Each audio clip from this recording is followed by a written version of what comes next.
Welcome back, everyone. This is Akinar here with more Elden Ring, and we are greeted by the magnificent Visage Shield, because it is part of my new setup here that I have put together for in preparation for us resuming the Lord of Blood boss fight, which we will be doing momentarily, and I'll be going over those details of those changes here. But I thought it would be nice to come back here to this spot on over on the Shifra River side of the world and revisit our friendly ghost here, who I had remembered last time as we were making our way through the Mohg Palace and the Mohg Mausoleum.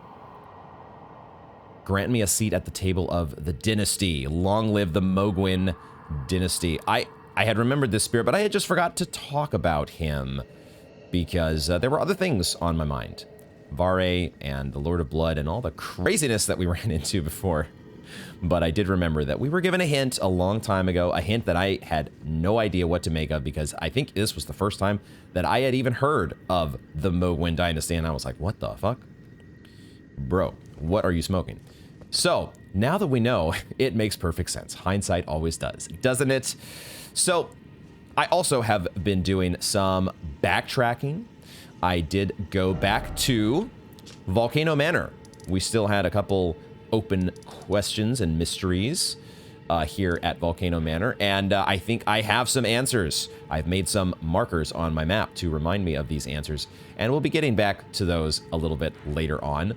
I also did resume my backtracking that I was doing through the Altus Plateau, as I was looking for Millicent and whatever else that I could find of interest, warping from bonfire to bonfire. And I did not find Millicent. Millicent, I am not sure where she is. Perhaps she has already moved on to, I don't know, the Forbidden Lands or and beyond.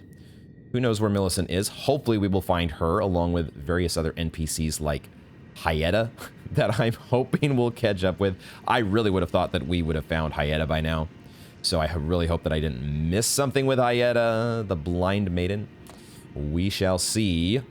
What I did find, though, as I was warping through bonfires, I found a bell-bearing hunter out here at the Hermit Merchant's Shack. I did not fight that bell-bearing hunter just yet, because I wanted to do that on camera. So I ran and quit out of my game very quickly. But the bell-bearing hunter is apparently still on the loose, even though we have dealt with Elimer of the Briar. His spirit is still out here terrorizing poor merchants and others who have bell bearings. So we need to deal with that, and maybe perhaps I need to go back a little bit more rigorously and check in at places where the bell-bearing hunter may also still appear. Something to think about. I also need to, I forgot to check in with Goldmask and Corin. That was one little bit that I did not include in my backtracking, so maybe we'll do that today. The other thing that I found, though, is I went back down here to the Forsaken Depths. And I was still in the process, in the mindset of looking for Millicent. And I just had this thought as I got to the Forsaken Depths. I was like, well, this is where we fight Mohg the Omen. And of course, that is still trying to unwrap what is going on with the Lord of Blood, and obviously the presence of Mikola, as I've been saying, in an egg in this boss arena. What the hell? But also the presence of Mohg the Omen. Like, is this the exact same character? It sure looks like it. I haven't taken a close enough look to tell if are there any distinguishing characteristics that you might be able to say, oh no, this is a different Mohg. It sure looks like the same person to me. Why was Mohg the Omen down here in this Cathedral of the Forsaken? So I'm thinking about this, and I'm also kind of looking for Millicent as I am running from the Forsaken Depths to the Cathedral of the Forsaken. And as I'm just running into the boss room, well, maybe it would be better if I just showed you what happened.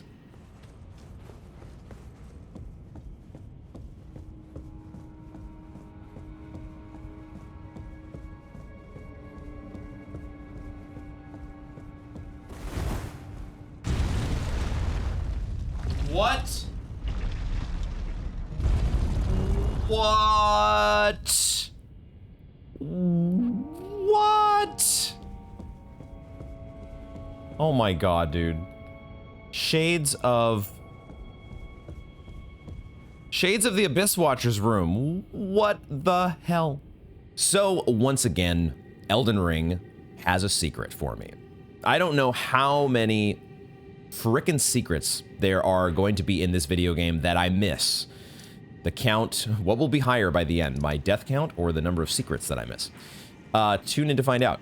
The Cathedral of the Forsaken, though, apparently has a secret exit or a tunnel or something at the end of the boss room. As I mentioned in the clip, very similar to the Abyss Watcher's boss room.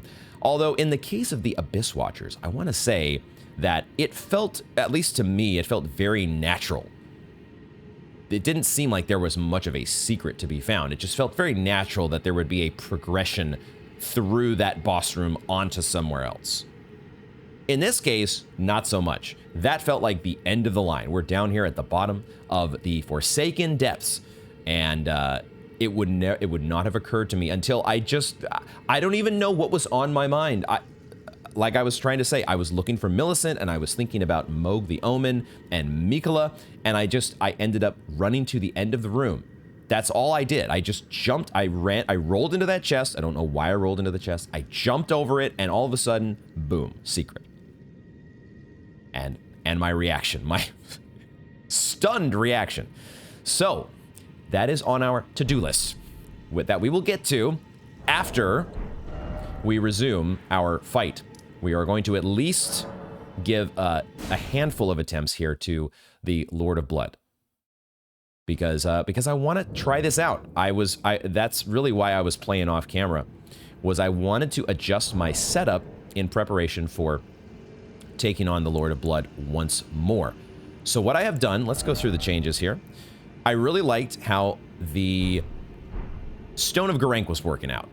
So I think we're going to lean into that. We're going to try to lean into Stone of Garank. I do have Bestial Sling here, even though it does not do that much damage normally. Maybe it will do better against the Lord of Blood, and maybe it will do better now that I have also upgraded my Claw Mark Seal to a +20. Maybe, we'll see. And maybe in a pinch, like if I need just to get one more quick little hit with a Bestial Sling. We'll see. I'm also giving myself the Dragon Bolt Blessing, which is supposed to... The description on this is that it deflects attacks. I want to try this again. It also gives us a little bit of resistance to bleed, I think. It's very minuscule. It's not a lot, but it's something. But it also says attacks become easier to deflect. I want to try this again. It sort of is making me think back to... There was an item in Bloodborne that kind of had something... made things kind of deflect off of you.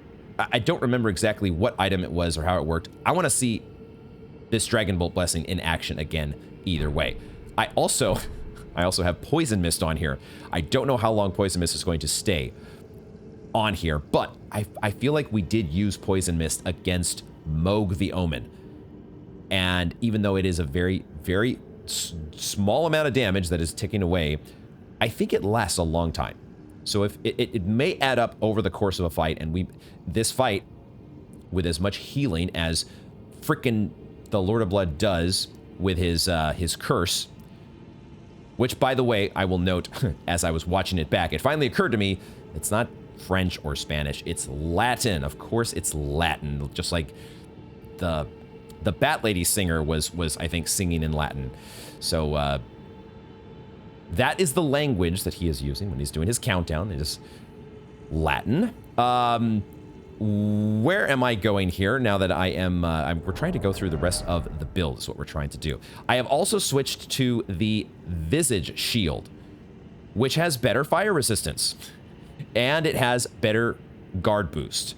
It does not have a trickle heal, so that's a big downside. And it also... I don't know, it has a Tongues of Fire attack, which is kind of cool. We have not played around with this. I have played around with this a little bit off camera, but I haven't played around with it extensively. I'm not planning on using it against the Lord of Blood because fire doesn't do jack shit against this guy. But it's just a better shield, theoretically. We'll see how it works against him. I also have added, in order to use this Visage shield, which does require 44 strength, the Omen Smirk mask is on our head, even though this thing is ugly as all hell. That's probably the first thing I should have addressed. Why am I wearing this fucking terrible mask? It gives me +2 strength, guys.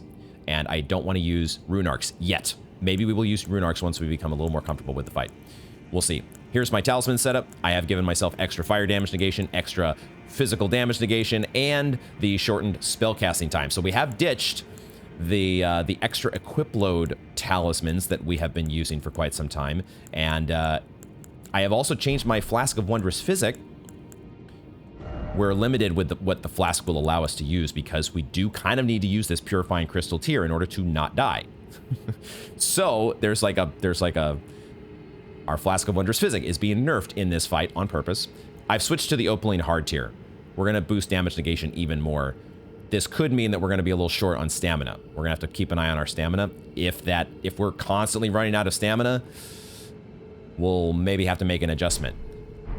What else I have put on my bar? Well, we'll get through I want to go through the build here because I like these details. The boiled crab is still on my quick items. I also have fireproof dried liver. We can give ourselves all sorts of damage negation here.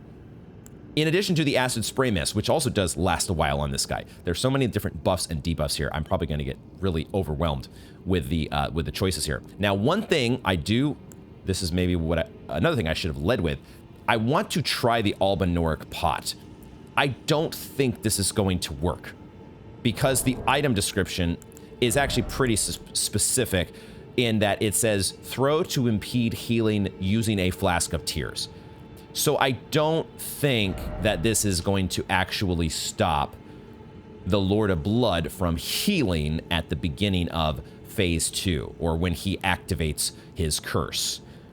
I still want to try though, because if it were to work similar to there was another item in Bloodborne that I can't remember right now because these things, there's so many different items and names of things in these games that are tough to keep track of. But there was an item that impeded healing. It's on the tip of my tongue.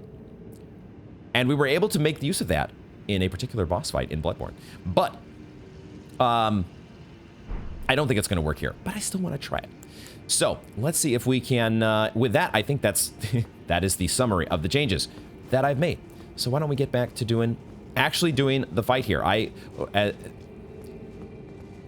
Those of you who have been following the playthrough for some time now, you know how much I love trickle heals. We are abandoning, at least for the moment, the safety and comfort, or at least the comforting feeling of the trickle heals, trickle shield, trickle heal. That stuff we are setting to the side momentarily. One thing I did want to, I wanted to look over to the side here because I was thinking still about this area that maybe we could drop down to, but I don't think I could drop down from here. Maybe once we are done with the boss fight, there's an area to the side that potentially we can get to. I have these various thoughts.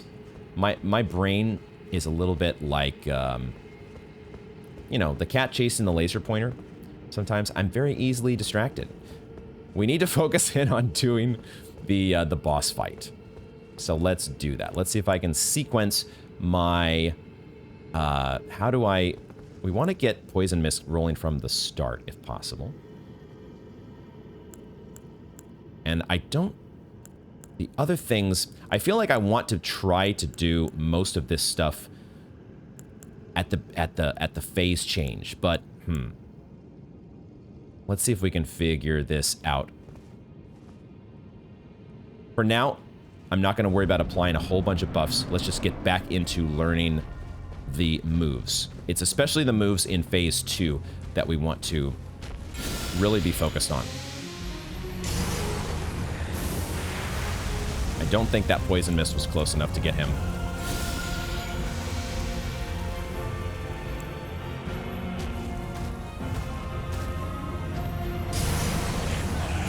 I still don't think he's poisoned. There he goes. Okay, all right. It does take a little while to get him poisoned.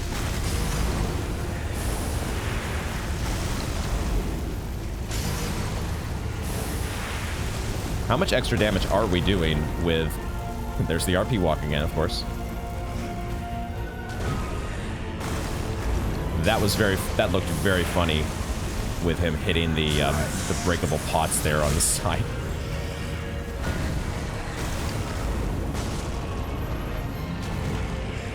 Just trying to figure out how much extra damage I'm doing with my claw mark seal at a plus 20.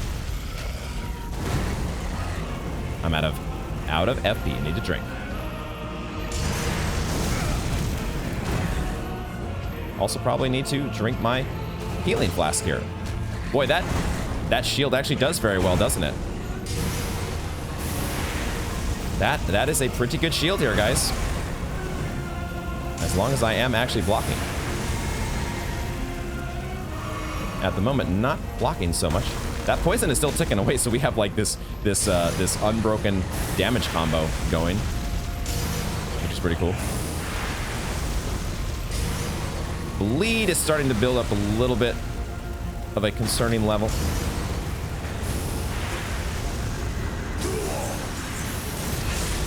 We're only at 2, huh? I hadn't realized we weren't that far into the curse yet.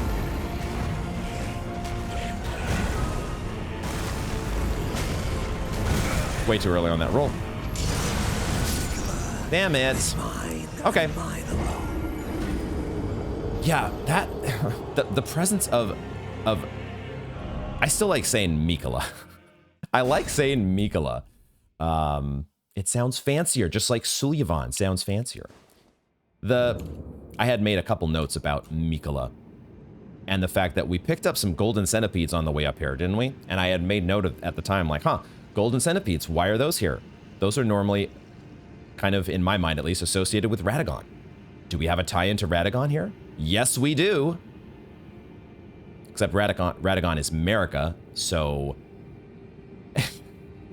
also, I recalled that, I think, in fact, on our item that brought us here, I think that there is this little blurb about... For Mohg yet slumbers beside the divinity. That part had not made sense until now. The divinity, I think, is Mikola. Mikola. Okay. That felt like a very solid first attempt. This shield is good. The extra fire damage negation, the extra stability / guard boost is good. I think we're only in the first phase still, though. We got a long ways to go. Long ways to go. I liked the poison. It's a very slight little effect, but it kind of does things. I might need to readjust the order of my spells. We'll see. Because I might want to do the stone throwing here first, and then switch back to poison mist. Or do poison mist second, is what I'm saying.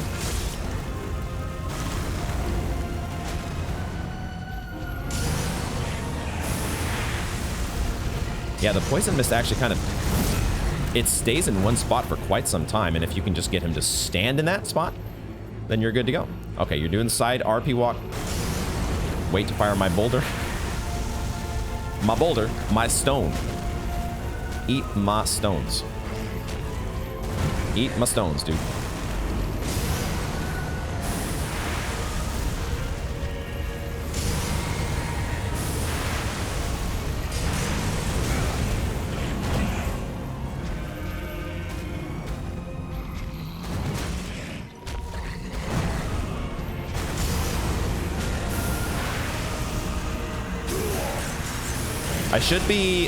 I should be attacking you right now. I don't know why I'm waiting. I'm like very hesitant for some reason.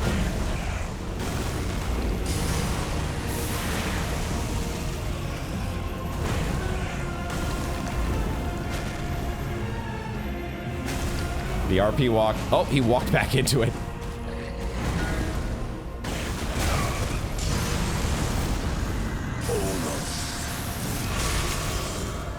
Okay, so now we do all the things. Alban Orkpot.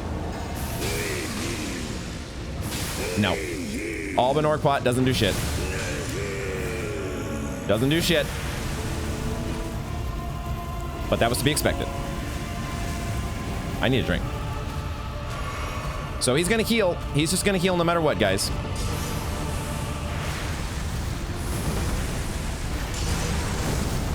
When he goes, when he brings, sprouts the wings. Oh my god, that completely breaks my stance.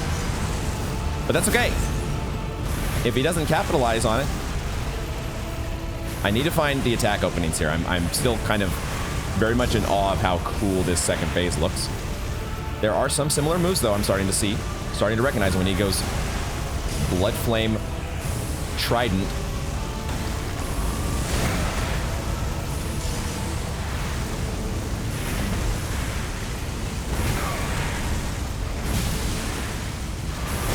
Damn it. Man, okay. This is one of the things that is screwing me up here, is all the little patches of fire on the ground. The fire patches are a bit annoying because they are causing my controller to rumble. And that's like this little mental distraction. Maybe I could just turn off the rumble. Turn off the controller vibration. That might be a move. But I think the haptic feedback is good in some circumstances. Well, I think it's good probably in most circumstances because it does make you aware that, you know, you're standing in fire. But that interruption to my my thought process there is it throwing me off. Okay, Alban Pot does not do anything, as I suspected. So, I think, man, do I really have time to do stanching boluses? Do I really have time to do stanching boluses? I don't know. I kind of like this setup, though. I think we've got a good... I did not apply Dragon Bolt Blessing. There are so many different things that I want to do. I think I'll try to apply Acid Spray Mist earlier. That might be... Try to get that... Instead of waiting for the phase change, just... Because Acid Spray Mist, I don't know how long it lasts, but I want to say it lasts a pretty good amount of time.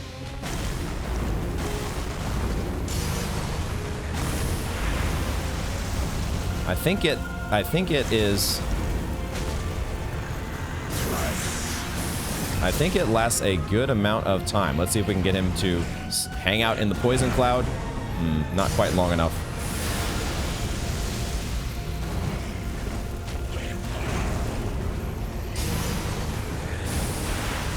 Hang out in the poison, my dude. There we go.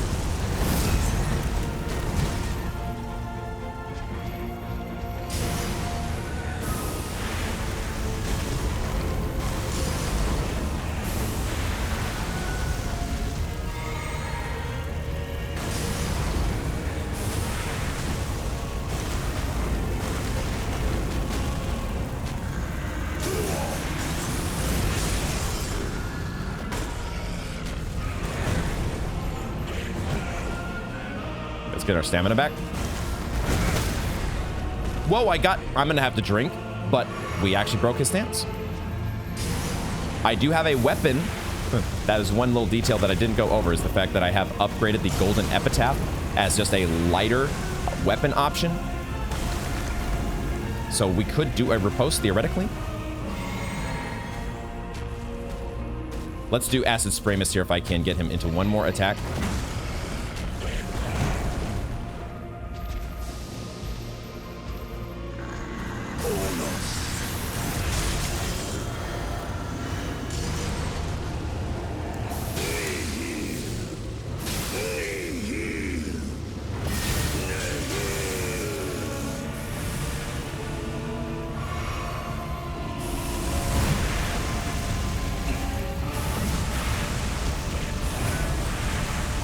There's so much going on right now. My brain is a little bit overloaded. But holding up the shield, just holding up our shield in a lot of these instances is enough to, we need to be a little cognizant of bleed. But our Visage shield is doing a kick-ass job, I think. The bleed is the only problem. stanchion bolus is actually for the win.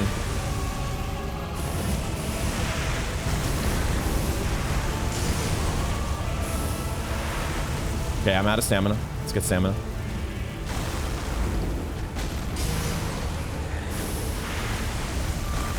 He's not poisoned anymore, is he?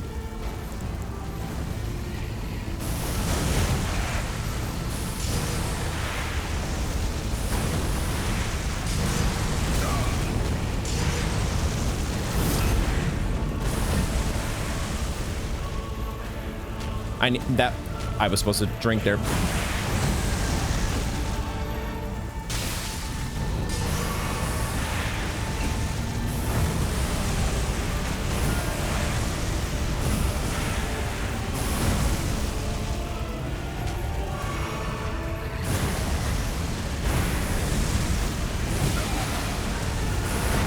The blood loss is happening just so constantly right now.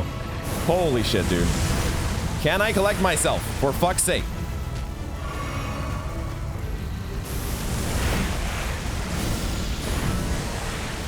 He did not land on me? Excuse me?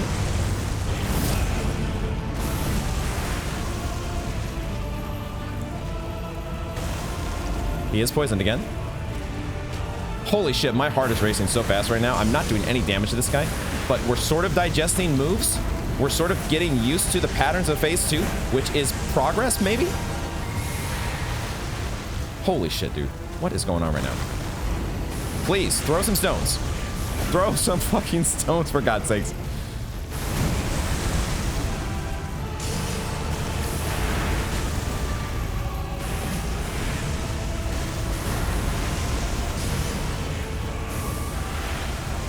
We're okay on blood loss at the moment.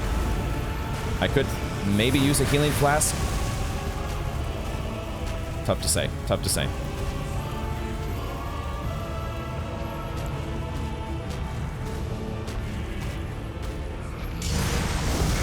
Fuck.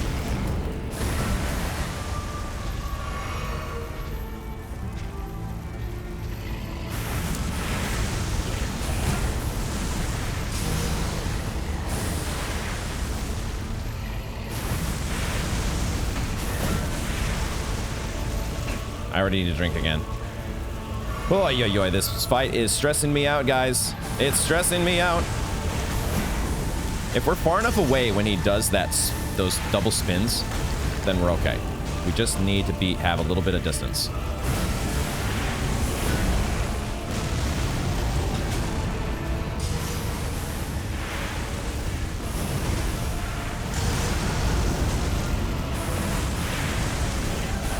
Or maybe get close to him. Blood loss. I did not see that. We're not... Okay, we are... shit.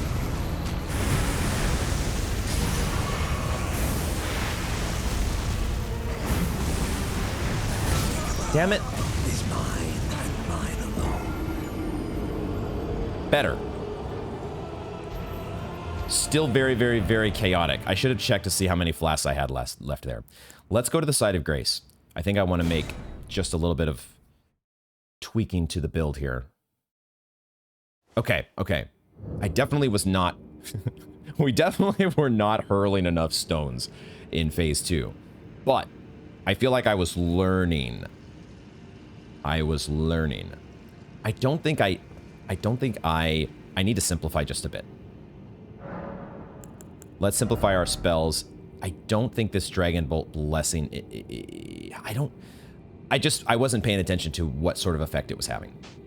I don't think I need... If it is deflecting attacks somehow, I don't think that's what I need in order to survive in this fight. I also don't think... Well, the thing about Bestial Sling is that it is supposed to be very quick. If we are in close... I don't know how much damage it does to the guy. So I will leave it on the bar. I will leave it there in our memory, one of our memory slots, because one of the things I was noticing in phase 2, similar to the Mohg the Omen fight, staying close to the boss is beneficial. Can be beneficial. Not in every instance, but sometimes when especially when he's doing the whirligig moves, the spin to win.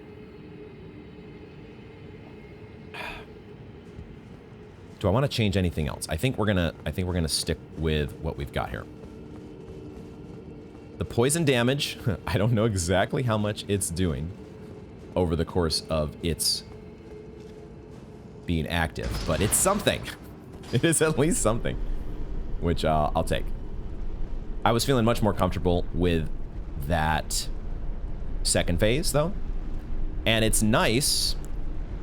It is nice that when we do suffer blood loss, we are not really taking that much. It's only taking like maybe 20% or 30% of our health. It's something. It's not great. And you don't want it to just happen out of nowhere. But all things considered,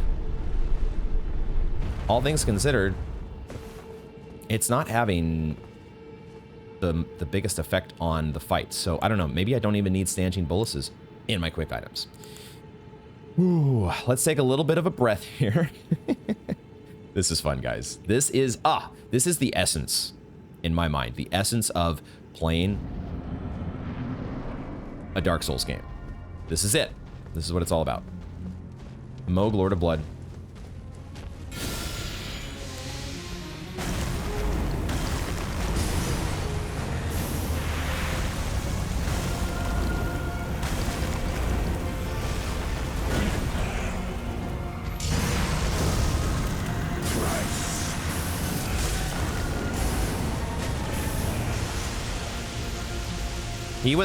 He was standing in the poison mist for quite some time, but he didn't get poisoned. Hold on, dude.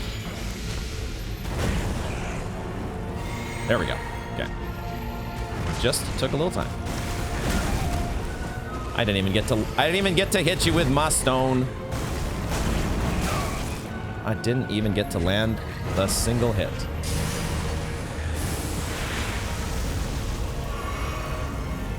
RP walk.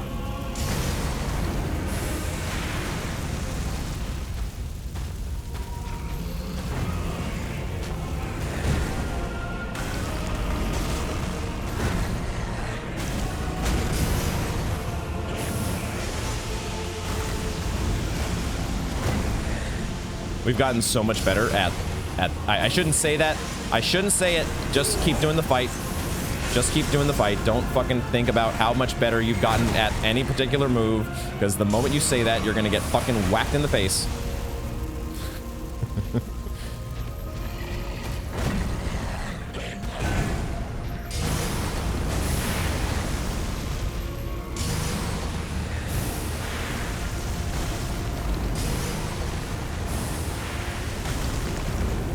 I think we're close here. I want to get him. I want to get some acid mist on the guy.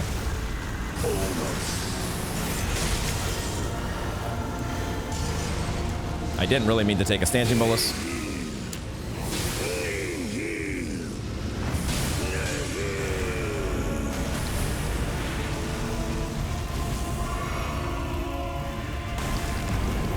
The RP walk, goddammit. Boy, that does so much damage.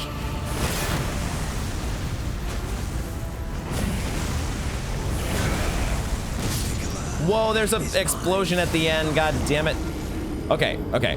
I'm getting my world is getting rocked by that little he's not really flying too high in the air. It's almost just like a pratfall, if you will. The Mohg pratfall is getting me good because he's got a delay. And I'm like, okay, here comes the pratfall, and I roll, and then the pratfall comes. And then there's like a cherry on top explosion that finishes you off if you didn't get the full pratfall damage. Okay. Let's try that again. Let's try it again, guys. We just keep it going until there isn't any more. I don't know exactly when I want to... This poison mist, it may not be worth it. I don't know if it's worth it. I'm gonna keep trying it, though.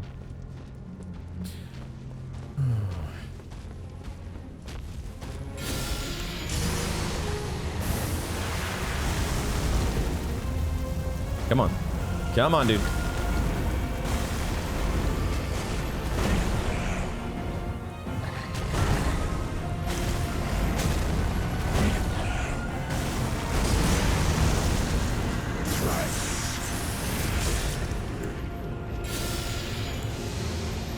Come on.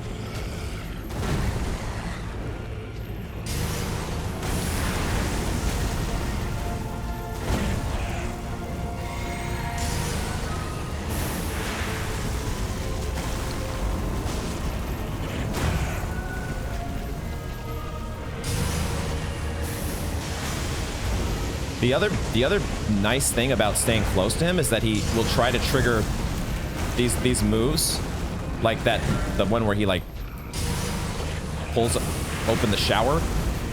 He gives himself like the blood shower. That's actually kind of a good move for us because I feel like it's pretty easily avoidable, is why it's good.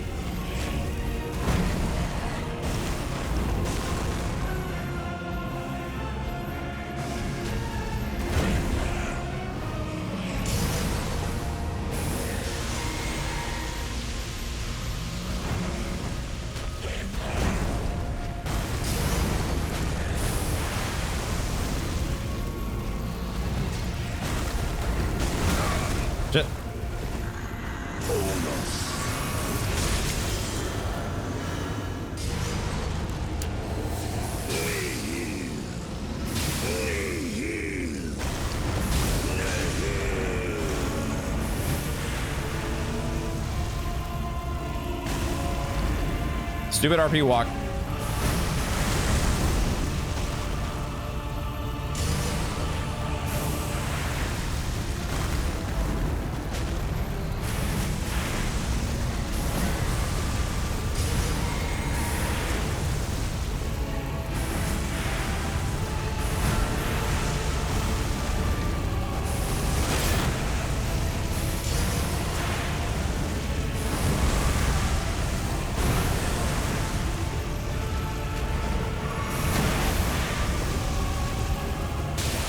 Dude, enough with the goddamn patches of fire on the ground.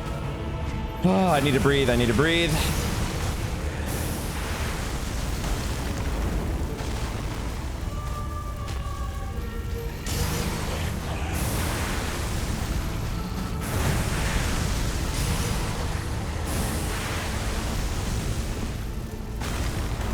Stupid RP walk.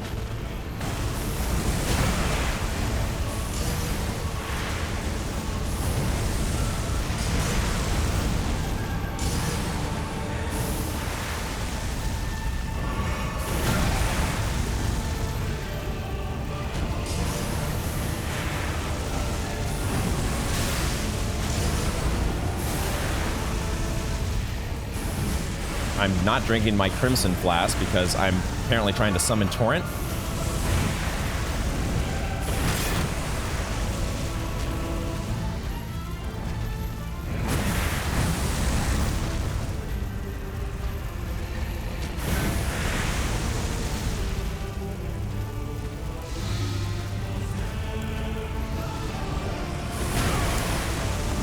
Terrible time to take a crab.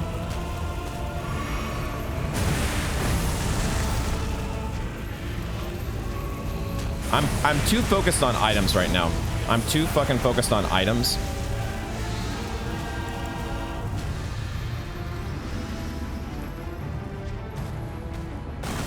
Instead, I just need to hit the boss. Hit the boss.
That would have been a time to hit the boss.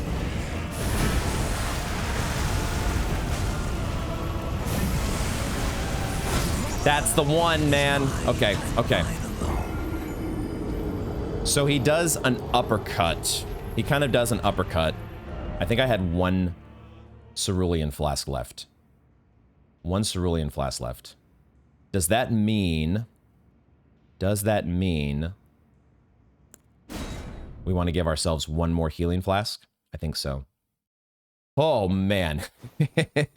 I'm still recording. I'm getting into focus mode.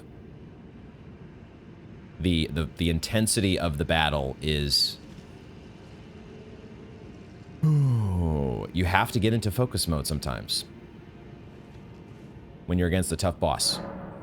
It is a necessity. There's still a lot of little... We're learning. We're learning. I'm just thinking about all the different things we could be doing better. Do I want to make any adjustments, or do we just get back at it? Do I need to craft... Let's craft some more acid mist. Is this helping me a lot? Is this acid mist actually making the difference here? I don't know. I do not know for sure. There might be other various poison pots that we could potentially use instead of the stupid poison mist. Do I just ditch poison mist altogether? Should I just ditch it? Should I just ditch it, guys? Is it even worth it? It might not be worth the... If I apply poison mist at the start of phase 2, there's like when he stood still. When he's just standing still there, that might be the perfect time to go ahead and hit him with both the poison mist and the acid spray mist. I'm not really using this bestial sling. I'm gonna get rid of it. Let's just simplify even more. Keep it simple. And we won't try... We don't need to apply poison mist at the start of the fight. Because it's just wasting our... If anything, it's wasting FP.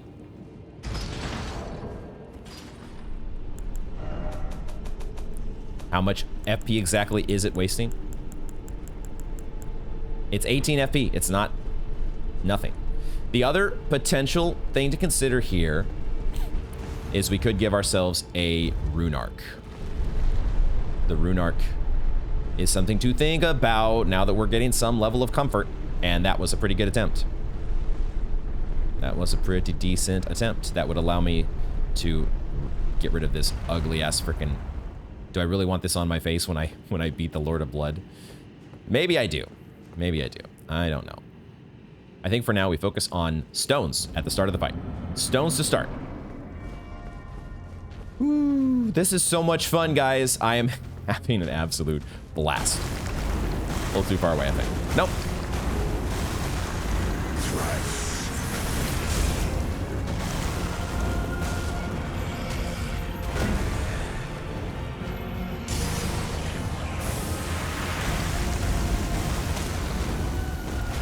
I already broke his stance. Wow. Okay, we should be thinking about maybe getting a riposte then if I'm gonna get this many consecutive stones to hit the guy. No, fuck.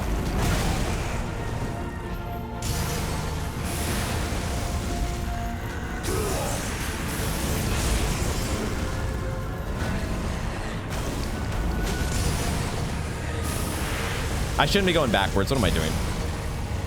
When we're that close to him, I don't want to go backwards into his little... Doesn't make any sense to go backwards there.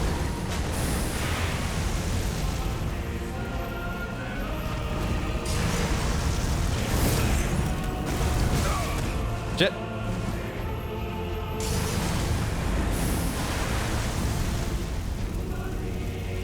Do I drink a flask?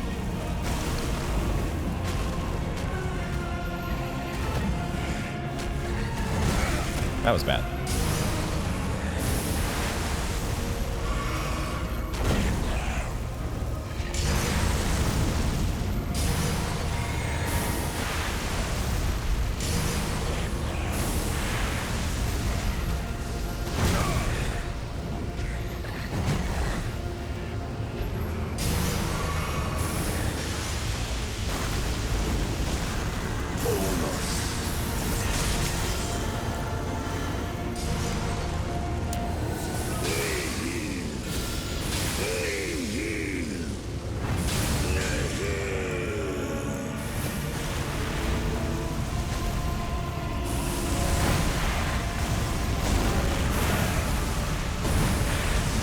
I don't think he got poisoned. I did it too late. I did the poison too late.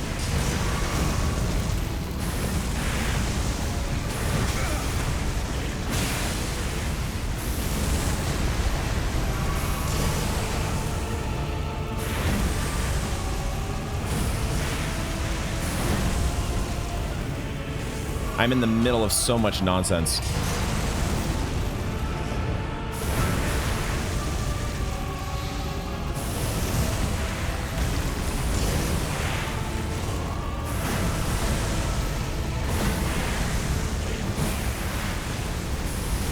I need stamina. I need... Oh man, I need so much stuff. This fight is just so fucking hectic. I need you to take a chill pill at some point. Not the RP chill. Did I hit him actually? I think I actually hit him.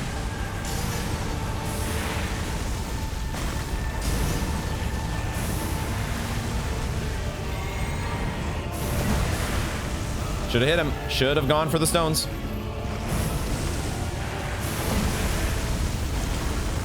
Standing right in the blood fire. Blood fire, blood flame.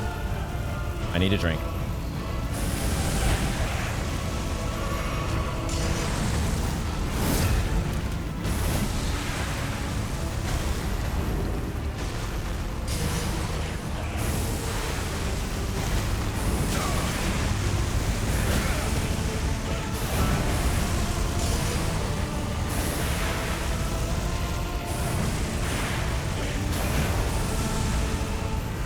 Why am I not drinking my healing flask? I'm obviously hitting the wrong D-pad button.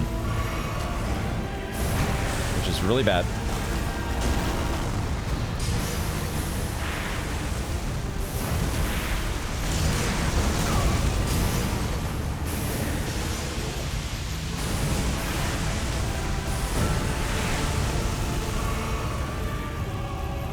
Yeah, so sloppy.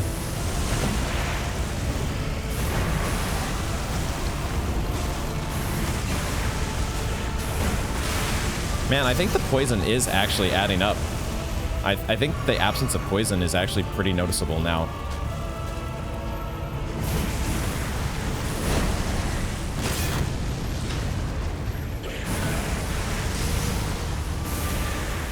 I also can tell maybe that I just need a break. I feel like I'm being so much more sloppy than previously.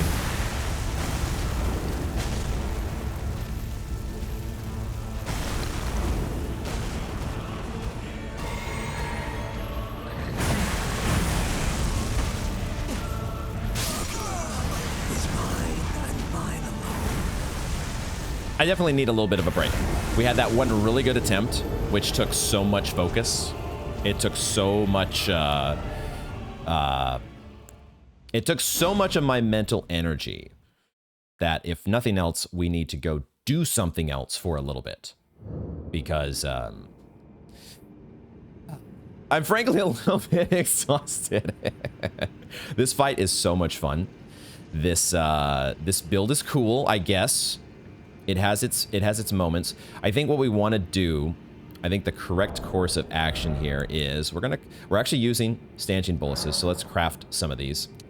Let's give ourselves some stanchion boluses, and I think then what we will do is we will go do some other stuff that's on our list.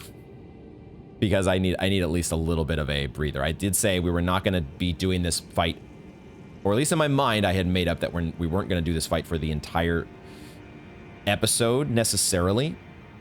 So,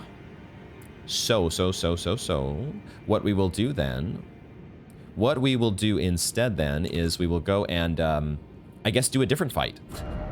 Let's do a different fight by going, we're going to change the time of day, and we're going to go take on a bell-bearing hunter and see how our strats work against the bell-bearing hunter. See exactly. Maybe I could even use my cool fire ability on my shield. Maybe that would be a thing that we could do. There's a little bit of a little bit of an emotional letdown as well. You know, when it feels like you're pretty, you make a good step forward and then you take a substantial step backward. The sloppiness kicks in. You're kind of frustrated by all the stupid fire. Like, some of these attempts feel like there is just fire in every direction. But I did notice, I will make the note that one of those attempts, I kind of stood in one place at one point. I found like the spot in the fire, in between the fire that is, and I didn't move. And maybe that's the way to go. Maybe when there's fire all around, just look at the ground, see where there's fire, and stand where there isn't any fire. Okay. Do I want to give myself any special... Let's just poison mist? Poison mist for the Bellbearing Hunter?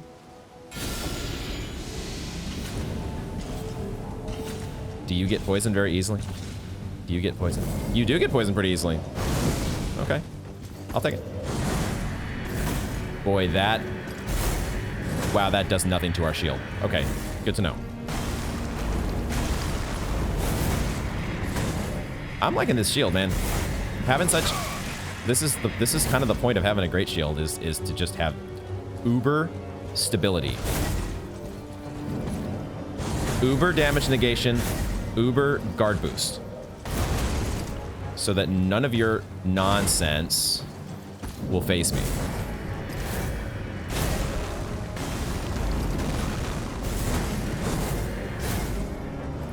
Just need to find the openings to hurl stones.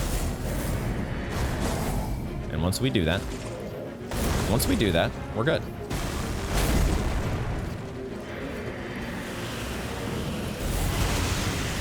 Even that move, he does not fully go through our stamina with this shield, which is amazing. I'm gonna drink. I need to drink, actually, my Flask of Wondrous Physic, even though it has the Lord of Blood. It has the Lord of Blood tier as one of the... God damn it, I let down my guard for 1 second. I'm backing myself into skeletons here. Oh, God. What am I doing?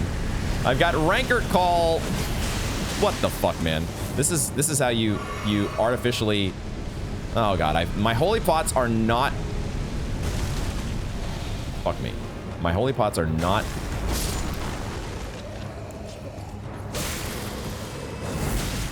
Fucking hell. Oh... Fuck me. God damn it. The stupid skeletons, man. Now I'm getting tilted. Okay, that skeleton looks like he is out of the picture. So now we maybe can resume taking care of business against the Bellbearing Hunter. Hopefully. Just need fences and all this... No, he's still here. Holy shit, dude.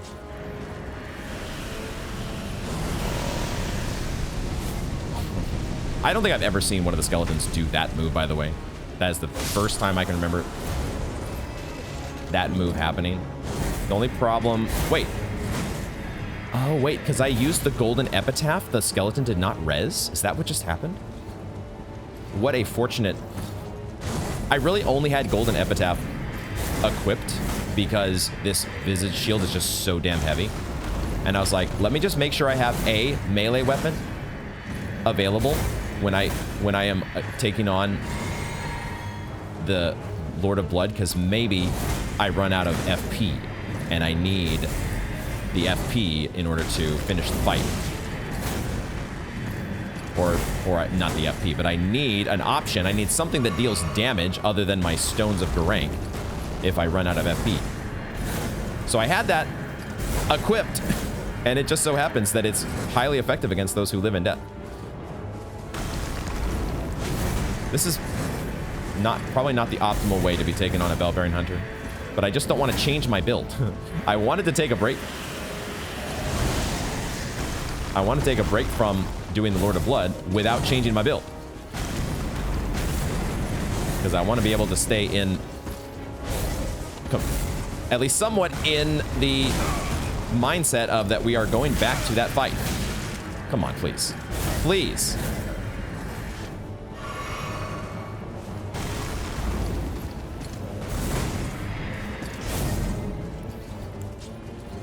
Maybe I am just going to switch to my melee weapon here. Doesn't deal that much damage. Fuck!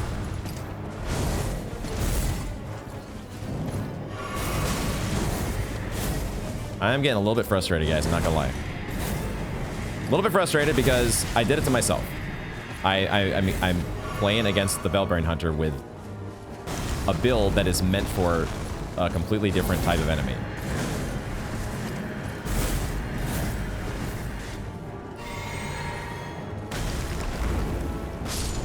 Jesus Christ. We're just gonna take a little break. We're gonna take a little break and go take on a Bellbearing Hunter. We do get a new Bellbearing. The Medicine Peddler's Bellbearing. Oh wow, we actually get a whole bunch of different boluses. Sweet. I do not I think that it doesn't give us the bolus that cures death. I don't think that was on the list of those boluses that I just now saw. There you are again. Yes, I have freed you. Divorce from one's trade does not come easily. I'll take your word for it. What was I even coming back here for? Oh, I guess you do sell rune arcs. Should we buy some rune arcs, guys? Because now I have 20,000 runes to spend. So, you know what? We're going to buy some rune arcs. Oh, you did have perfume bottles once before. Oh, and you do sell holy arrows. You sell the golden arrows. Okay, that's a good thing to know about, as well as ballista bolts for our jar cannon. So, very, very cool. Do we just buy a bunch of fashion souls options as well here? Corin's outfit. Let's just do it. I think I've started, in my mind, collecting these fashion souls options. So I did also quickly check in here with Corin and Goldmask, and no new updates from either one of them. So we can just check that off the list as well from the backtracking that I have done. So we'll see. It will remain to be seen when we do get an update from these guys. Why don't we also just, since I did not do this off camera, I did not proceed further in after opening up the altar here at the back of the first Mohg, the Mohg the Omen. Is that, what am I looking at there? I just wanted to see very briefly.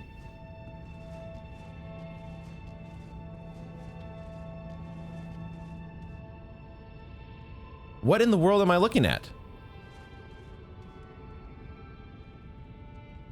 What is this? Okay, so it's not an enemy. I was so ready for this to be an enemy. Instead, it is. Oh my gosh! Hold on here. I don't have my telescope to be able to take a closer look at this guy. This guy is. What happened to you, my friend? What happened to your eyes? What happened to... There's also a violin playing in the background, which is a little bit...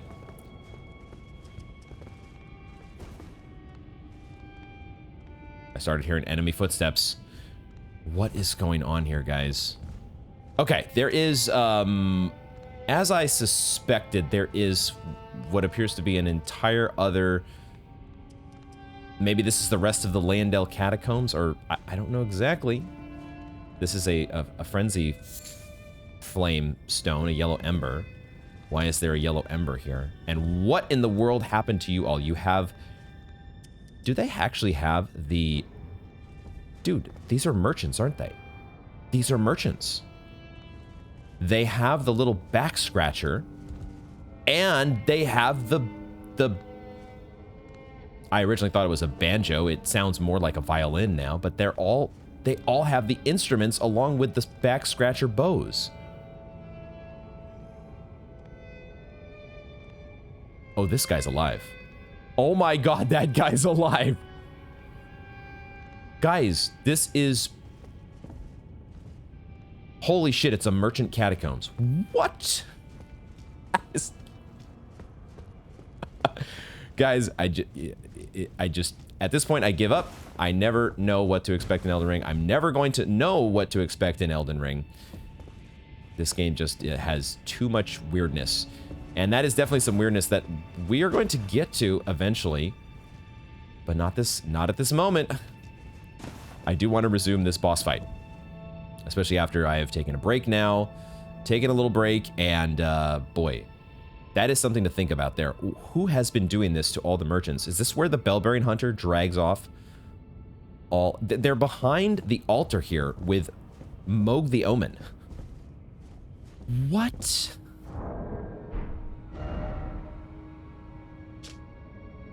Do not know what to make of that. What is this game? What is this goddamn video game? Let's try to focus back in on the Mohg Lord of Blood fight.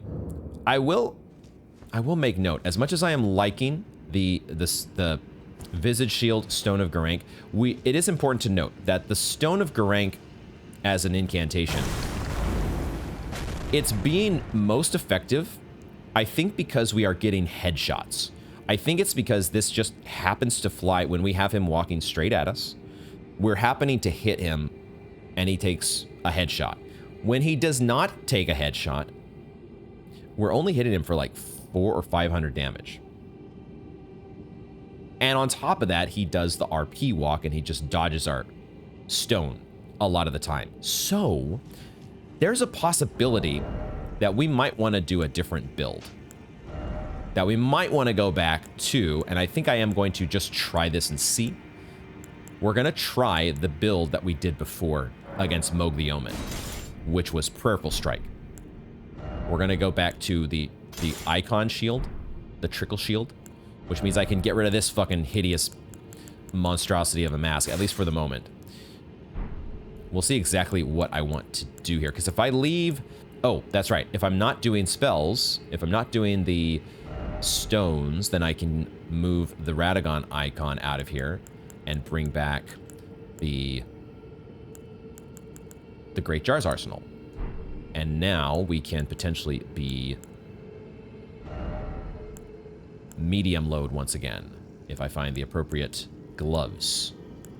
What gloves do I want? This is very important, getting the correct Bastion Soul's choice here. I'm basically looking to see how high I can get. How much I can max out the weight without going to heavy load. So we also need to apply the Prayerful Strike once again. I want to see how much damage this does. It's important for us to see, because the nice thing about the Giant Crusher is that it breaks stance. We might be able to get some critical hits on this guy. We've already been breaking his stance with the Stone of Garank in some instances. How much more effective would it be just to use a big old dang hammer? Prayerful Strike, please. Where's it at? Sacred, I think. Definitely want Sacred. And let's just see how that works. Let's give it a shot. I don't think I need to change anything else. Do I want to leave my seal on here just in case? Do I want to... I'm going to just go... We're just going to go with the hammer, because this is a... We're testing out to see what the damage is like. I'm also leaving my flasks at 10-4. We might be able to get away with one less cerulean flask. But we're going to try this on 4 size. I think the other thing about that would be potentially advantageous about the hammer is that staying in close to this guy might be a smarter move. With the Stone of Garang, I've been trying to maintain distance, which seems to be walking me into fire most of the time. It might just be better all around for us to stick to this guy's ass. Could be the case. I do like the fact that Poison Mist does that trickle damage against him, but let's just see. Let's just see if we go full hammer mode, what happens. Give it another shot here. We do lose the nice blocking ability that we had with 523 on just a regular jump attack.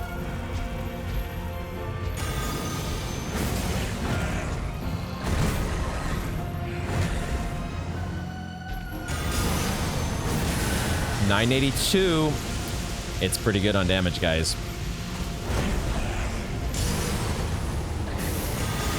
And he does the shower move, which might be better for us, as I mentioned previously.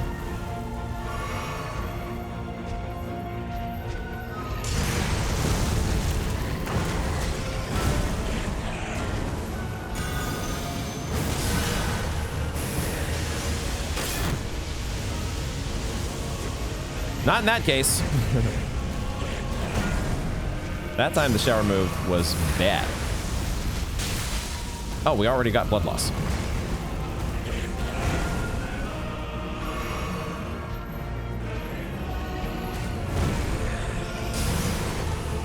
I need to position a little better. If I position myself a little bit better, wow. Feels like the shower move is covering more ground than it did before.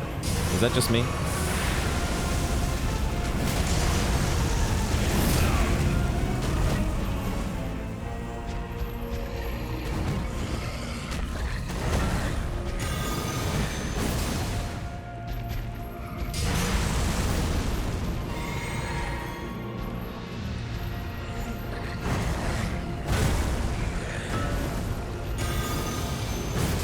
Why do you have to ARP? Man, it's like he finds a way to RP walk away from all of my moves.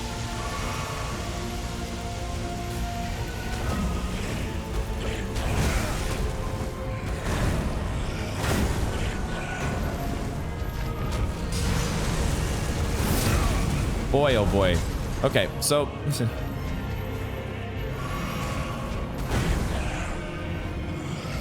that was an opening. That was an opening.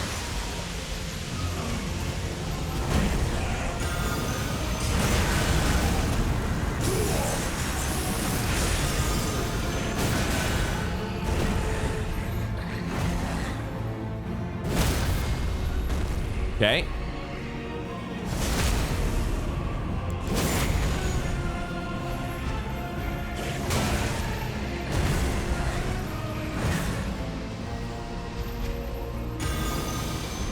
God damn you!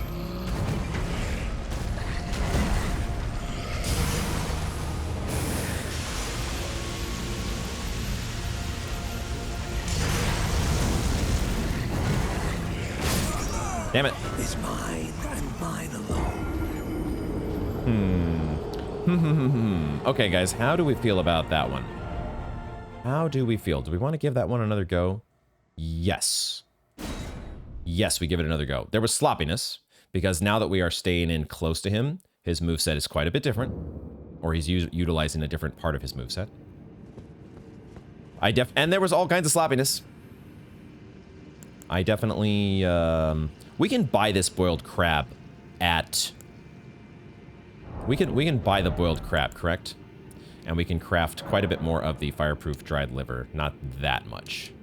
Let's just do 5 of these. And, but I think eating some boiled crab at the beginning is probably not a bad idea. We have so much of it, let's just use this. And maybe we're close to using a rune arc. At some point here.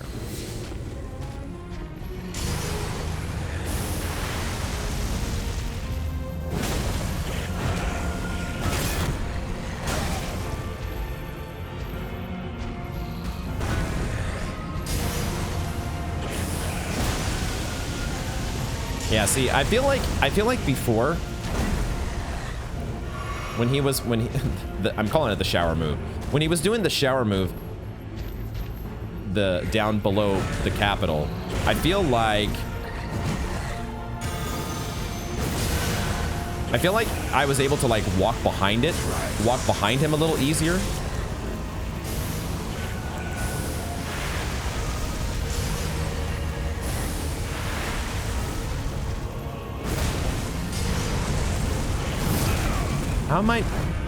How can I roll through that?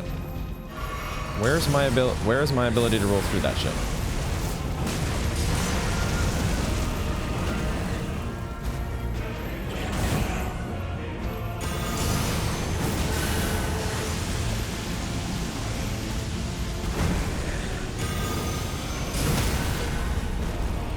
Give me some stamina, please. Yes.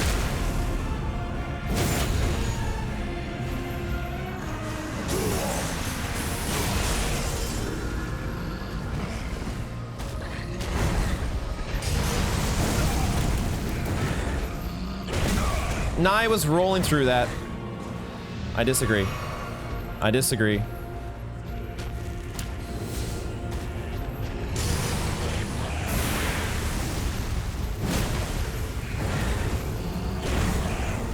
Need stamina.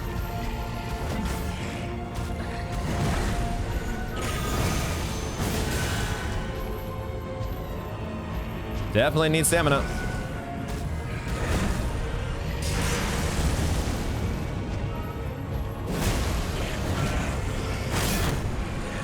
How many times have I fallen for that move?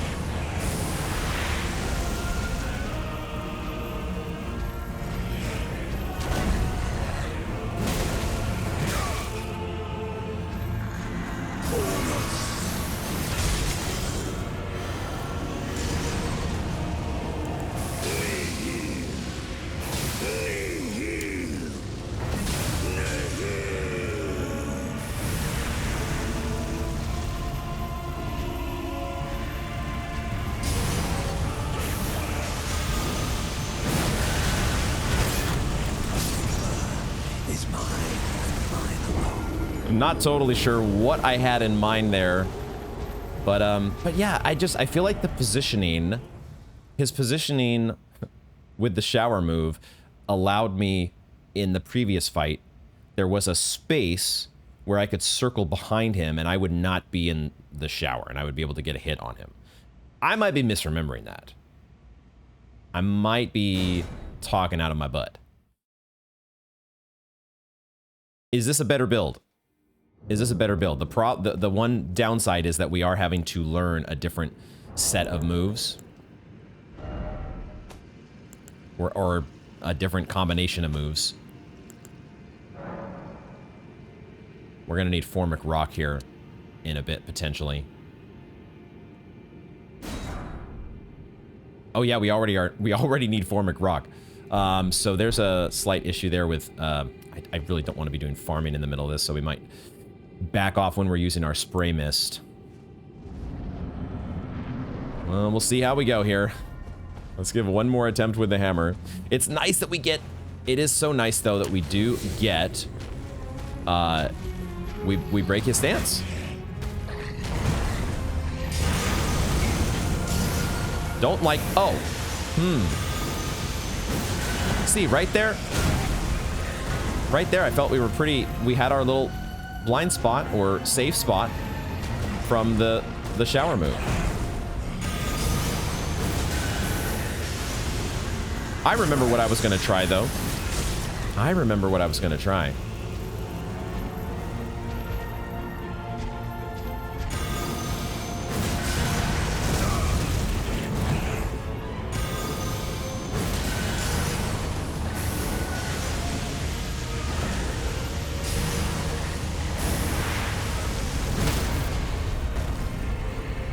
I think what I want to try is...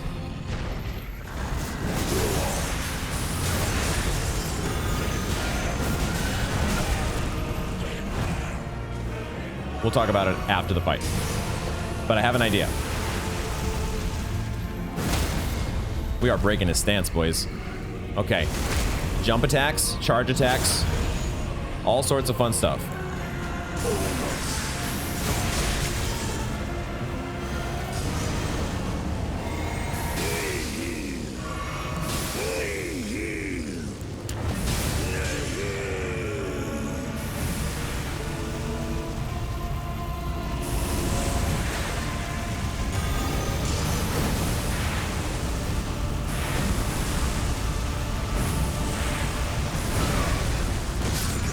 That's the move, man. Every single time. Every single time. I've got to find a way, because I'm dodging. It's taking advantage of a very natural inclination. When he does the uppercut, from his right. I'm dodging that. That one's pretty easy to dodge. But then there's like a natural inclination after you do one dodge roll to just follow it up with another dodge roll. And that move is specifically taking advantage of that because the pratfall is timed perfectly to hit you right at the end of that second instinctive dodge roll. So you have to be able to dodge the uppercut first and then wait. Stop. Wait. Be patient. And maybe just block. We are blocking with a hammer now instead of a visage shield. Okay, here's my idea. That's going well. The stance breaking is great. The stance breaking is awesome. Would it be even better if we gave ourselves, like, I don't know, enhancing jump attacks? Or we can just do this for free, right? We add this in via the which armor set was it? The Raptor's Black Feathers. And now we can boost up our gloves. This is the outfit here. This is the deal. We can maybe even, our seal is not that heavy, but it's enough to put us at heavy load with this without the FAP ring. It could bring back the FAP ring. If I bring back the FAP ring, that gets us. Maybe that's better than fire protection. There's so much fire all around, though. The extra fire protection, I feel, is pretty nice. Here's my idea. Instead of acid spray mist, what if we did a different type of... Where is it here? Item crafting. What if we did a different type of consumable? Perfume, that is. What if we tried this iron jar aromatic? It does take 3 living jar shards. So we would have like 10 of these that we could do. So I don't know if I want to just do this. I might do this at the very beginning just to try and see how it works. How much can we actually tank through? How much does it actually boost our damage negation? If it boosts our poise and our damage negation at the expense of mobility enough that it allows us to just stand next to him, it's probably not going to be this OP where we can just stand next to him and spam prayerful strike, prayerful strike, prayerful strike.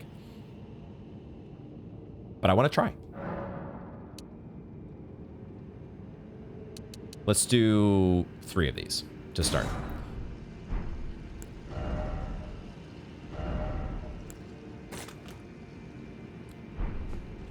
What's the what was the equivalent? What, iron skin, steel skin? There was a pyromancy that did this before, right? We want to maybe save it for if it is super effective, then we might want to just save it for phase 2. Do it then. But let's find out.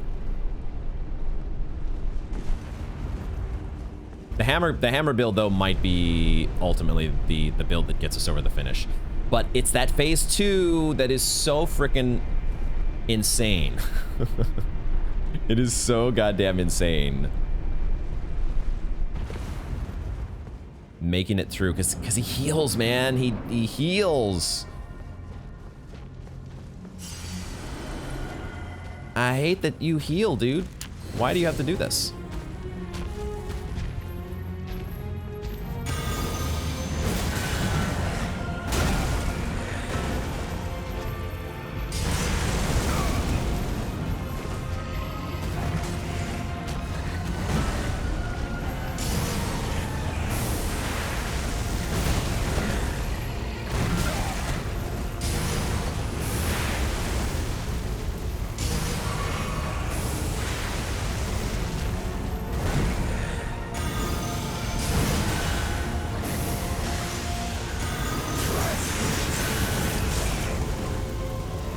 That worked out pretty well.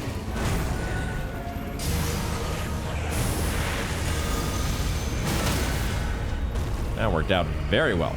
Gimme.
The fat rolling.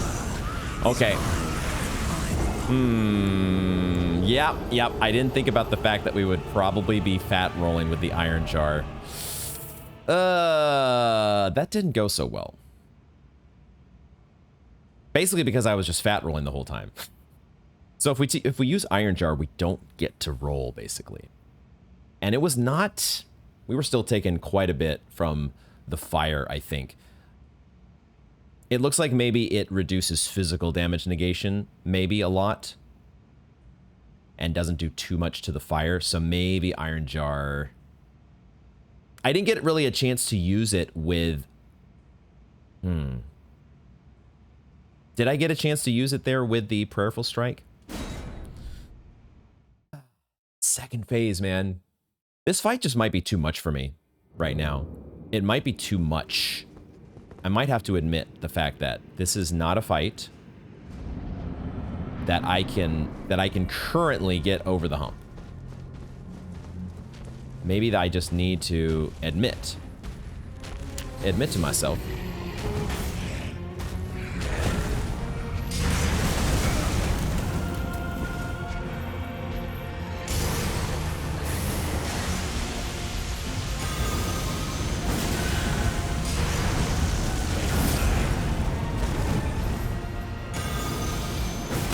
Maybe, maybe not. I don't know. If we keep breaking your stance, you might have a chance.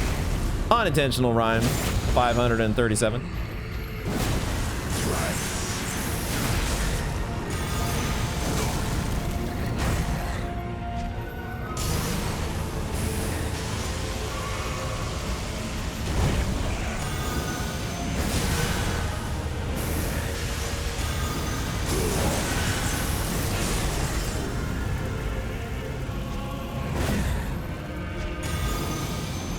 You son of a bitch.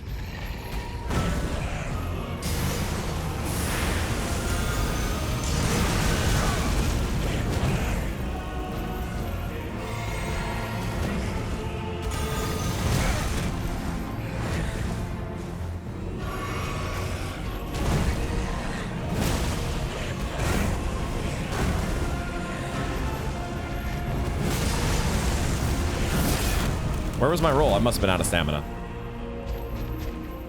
But we at least blocked him. Okay, where are we at here?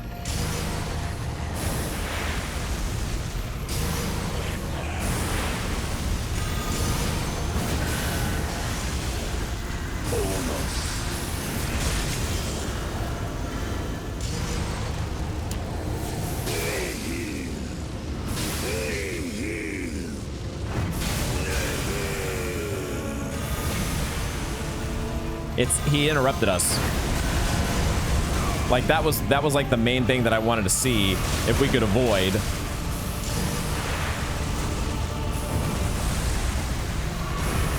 Was any sorts of interruptions while we tried to do our prayerful strike.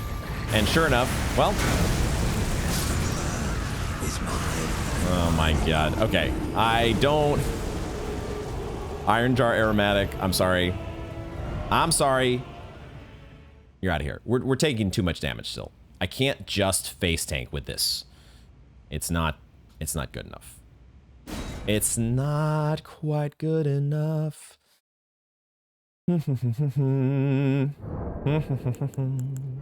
Let's go back to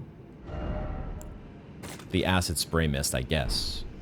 I guess that's what we're going back to. Ultimately, this fight is probably just going to come down to hitting the boss. All these fancy little gimmicks are fun, but ultimately, you got to hit the boss. And not get hit, ideally.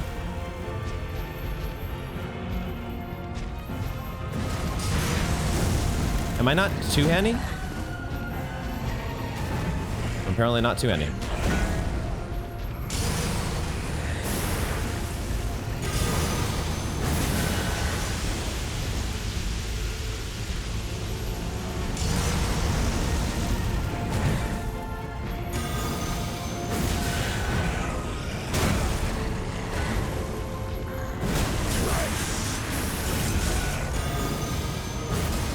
You stupid son of a bitch with your RP walks. Where was my roll?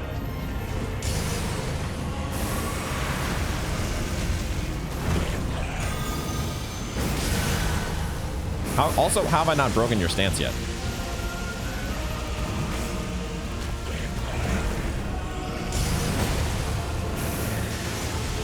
Out of stamina.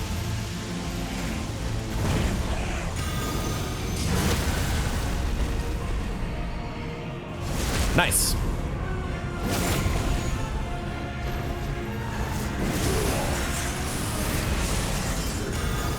I'm definitely out of stamina here. Definitely out of stamina.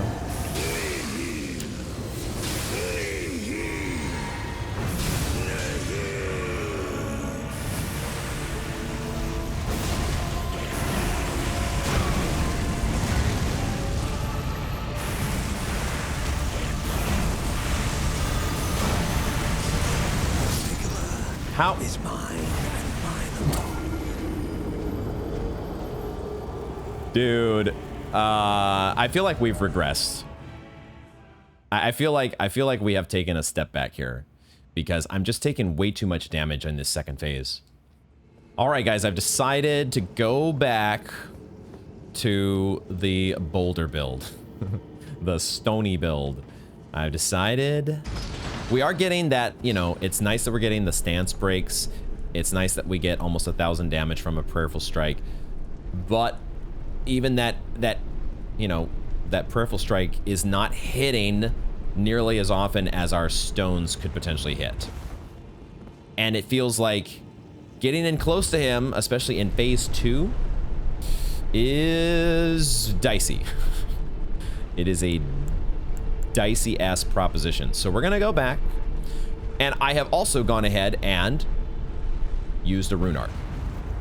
We've used a rune arc, so I don't have to wear this ugly-ass helm and be able to wield the visage shield. So let's see how this goes, shall we? We might use a couple different... I'm willing to use a couple rune arcs across the course of the next couple attempts. And then maybe that's where we will... If we don't get it within the next couple attempts, we might just say, it's time for us to give it a rest.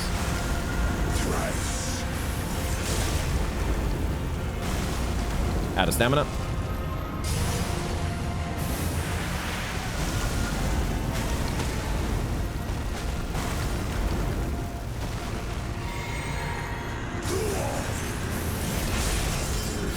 Why did I go for a poison mist here?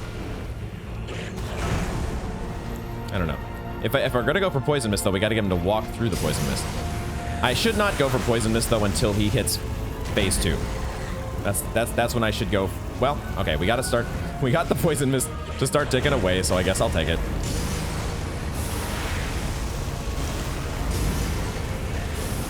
Yeah, being able to deal damage from range like this is so nice. The RP walk is not so nice, but you know, you live with it. You live and learn.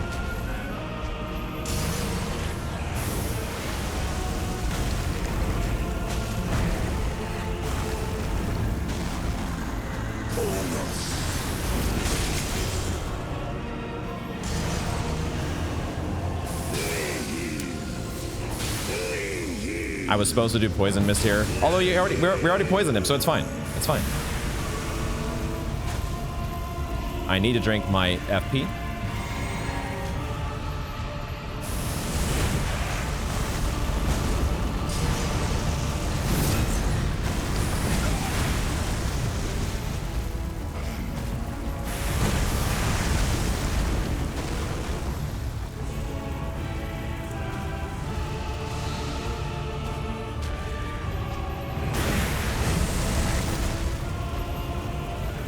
Should have fired a shot.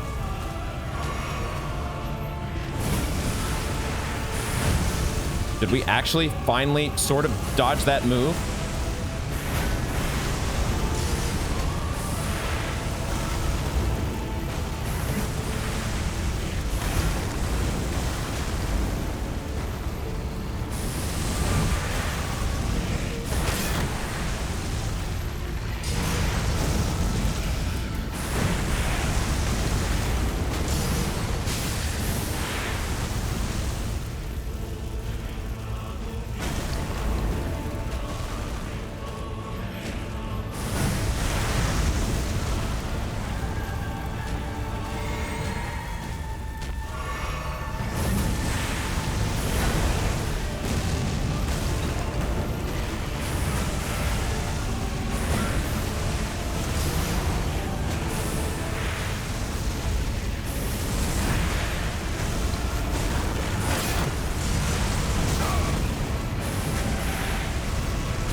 You have got to be fucking kidding me!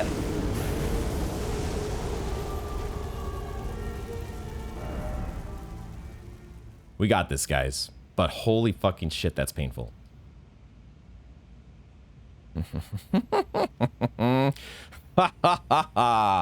We laugh it off like it's nothing. Because that was the best attempt by far.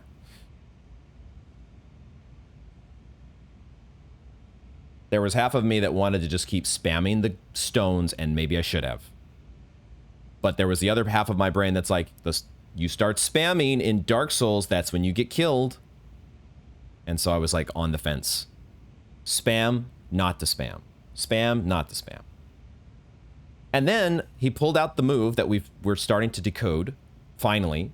The uppercut into the hesitation, into the skewer.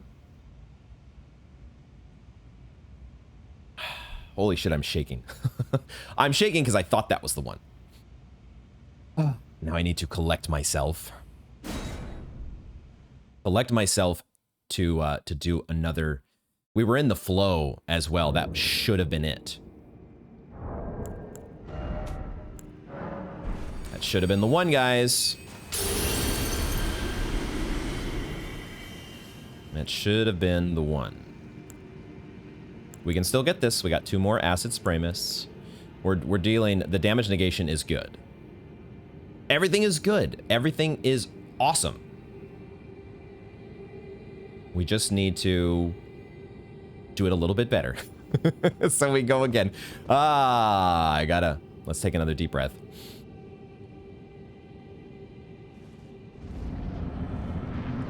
We go again. Lord of Blood.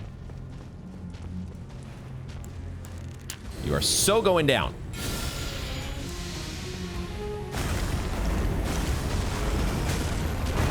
You are so going down, motherfucker.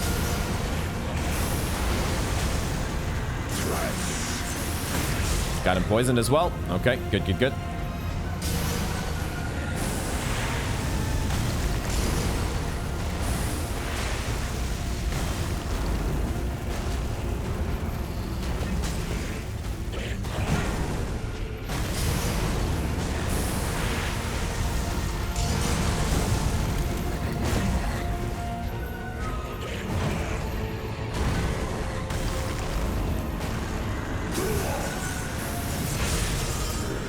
I guess I was out of FP. I thought I had one more cast. Enough for one more stone.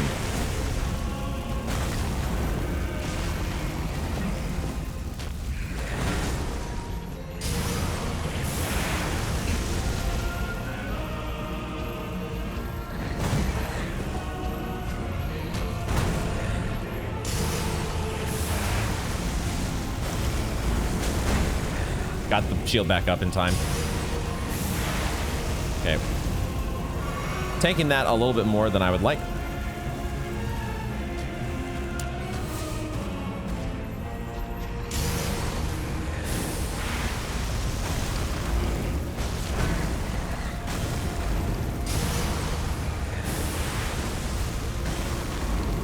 You with your stupid RP walk.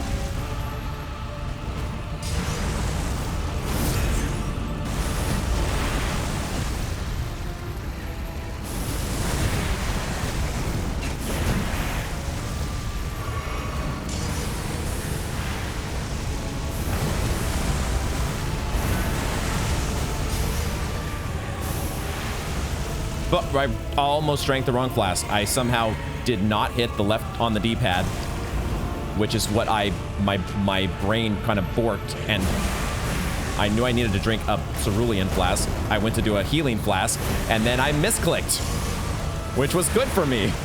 It was a beneficial misclick.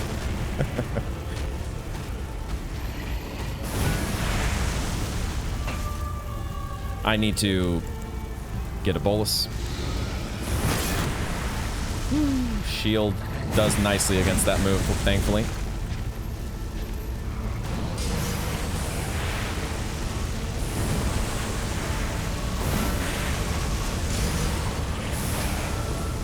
I need another bolus.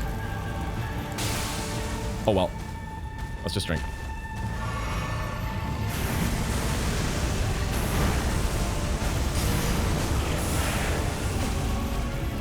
Fuck blood loss.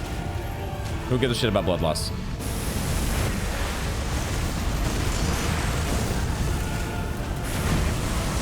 How am I dodging these sources of damage? What the hell?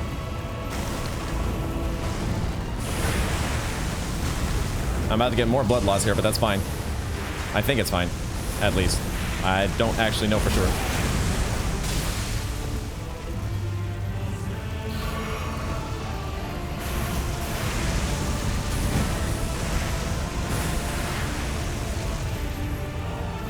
Where do I go? Where do I go?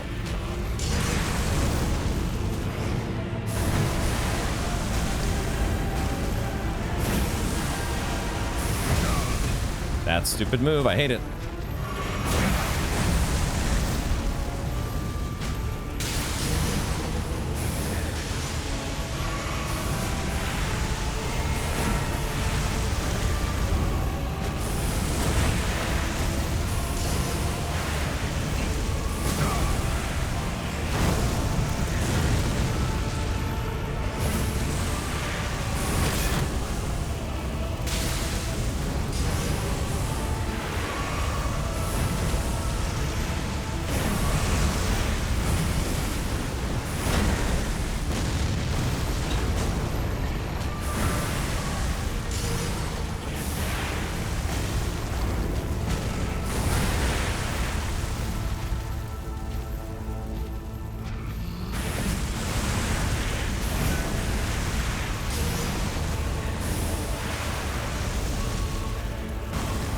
stupid RP walk.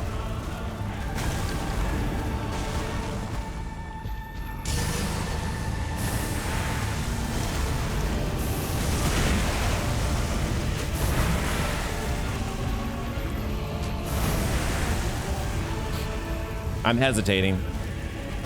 Hesitating on when to fire my volley. I just need to fucking get in there and start shooting. Start throwing the stones.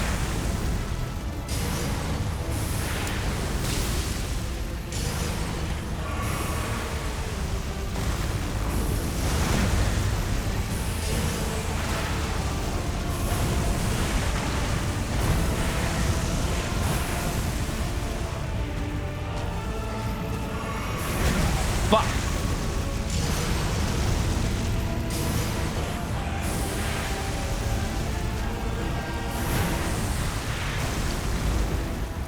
You son of a bitch.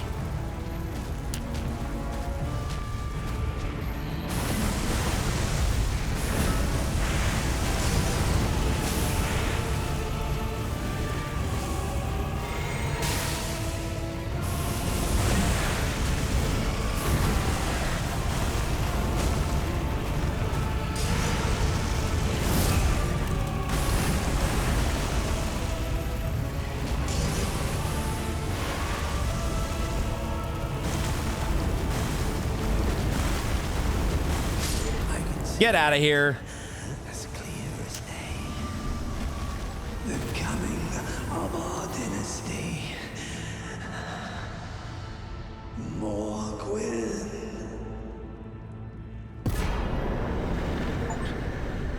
Fuck yes.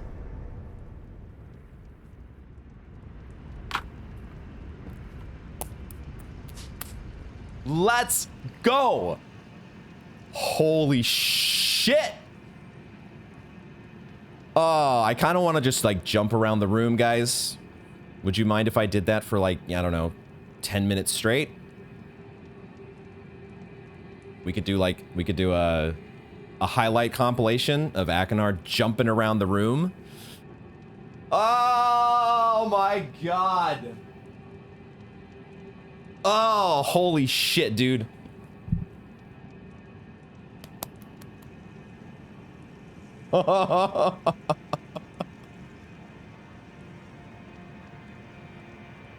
Out of my game, nerd.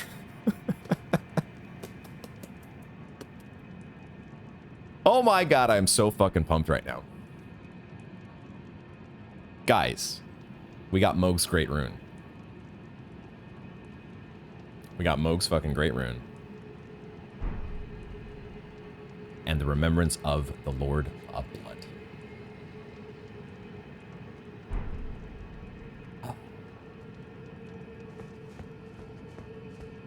He said he could see it so clearly.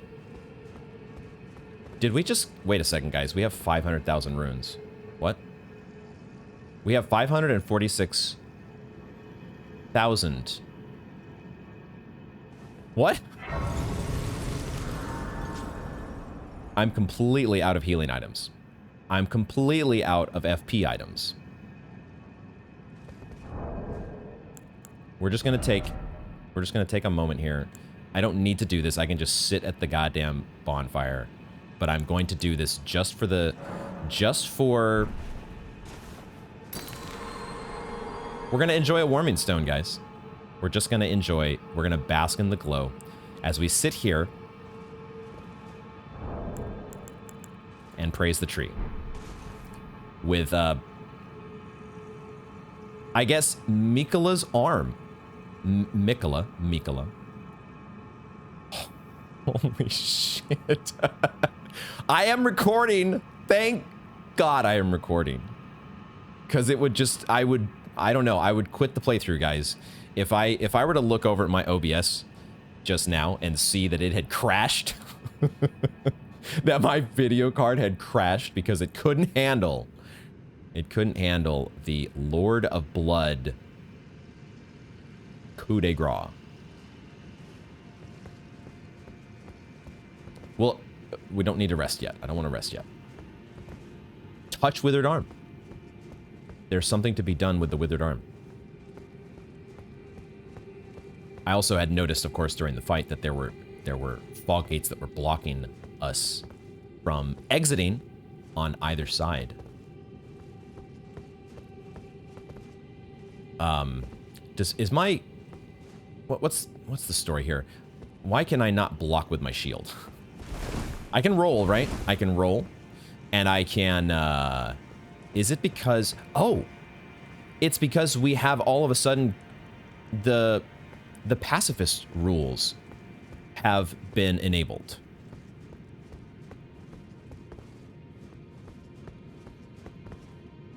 Huh, there. Okay, there is the end of a ledge.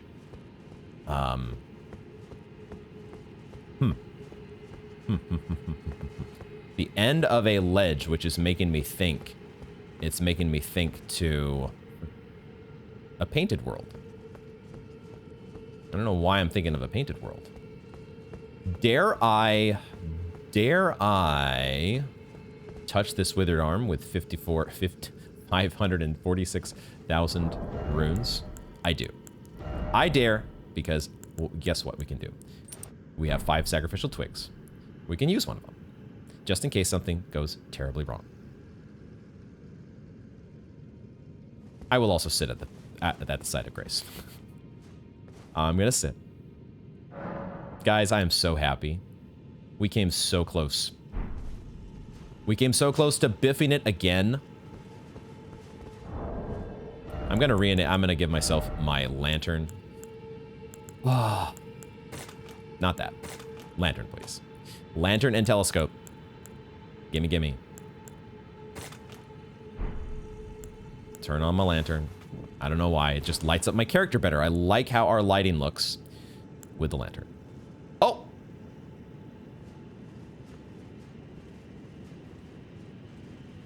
Excuse me?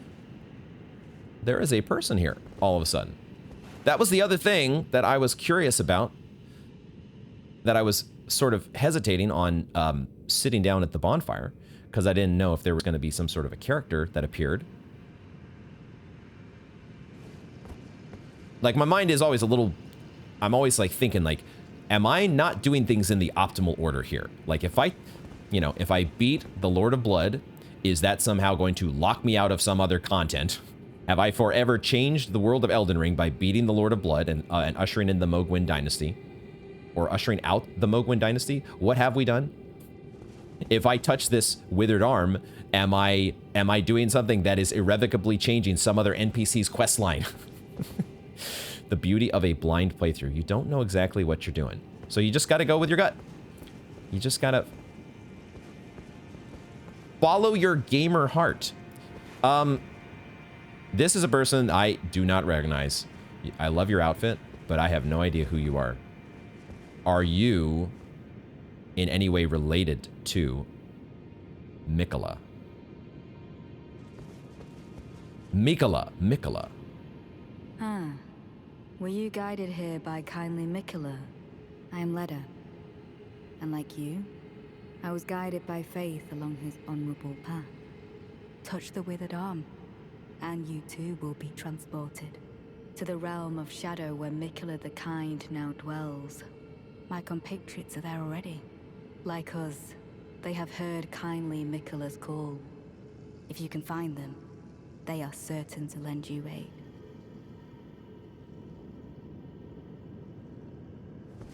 Hello, Leda.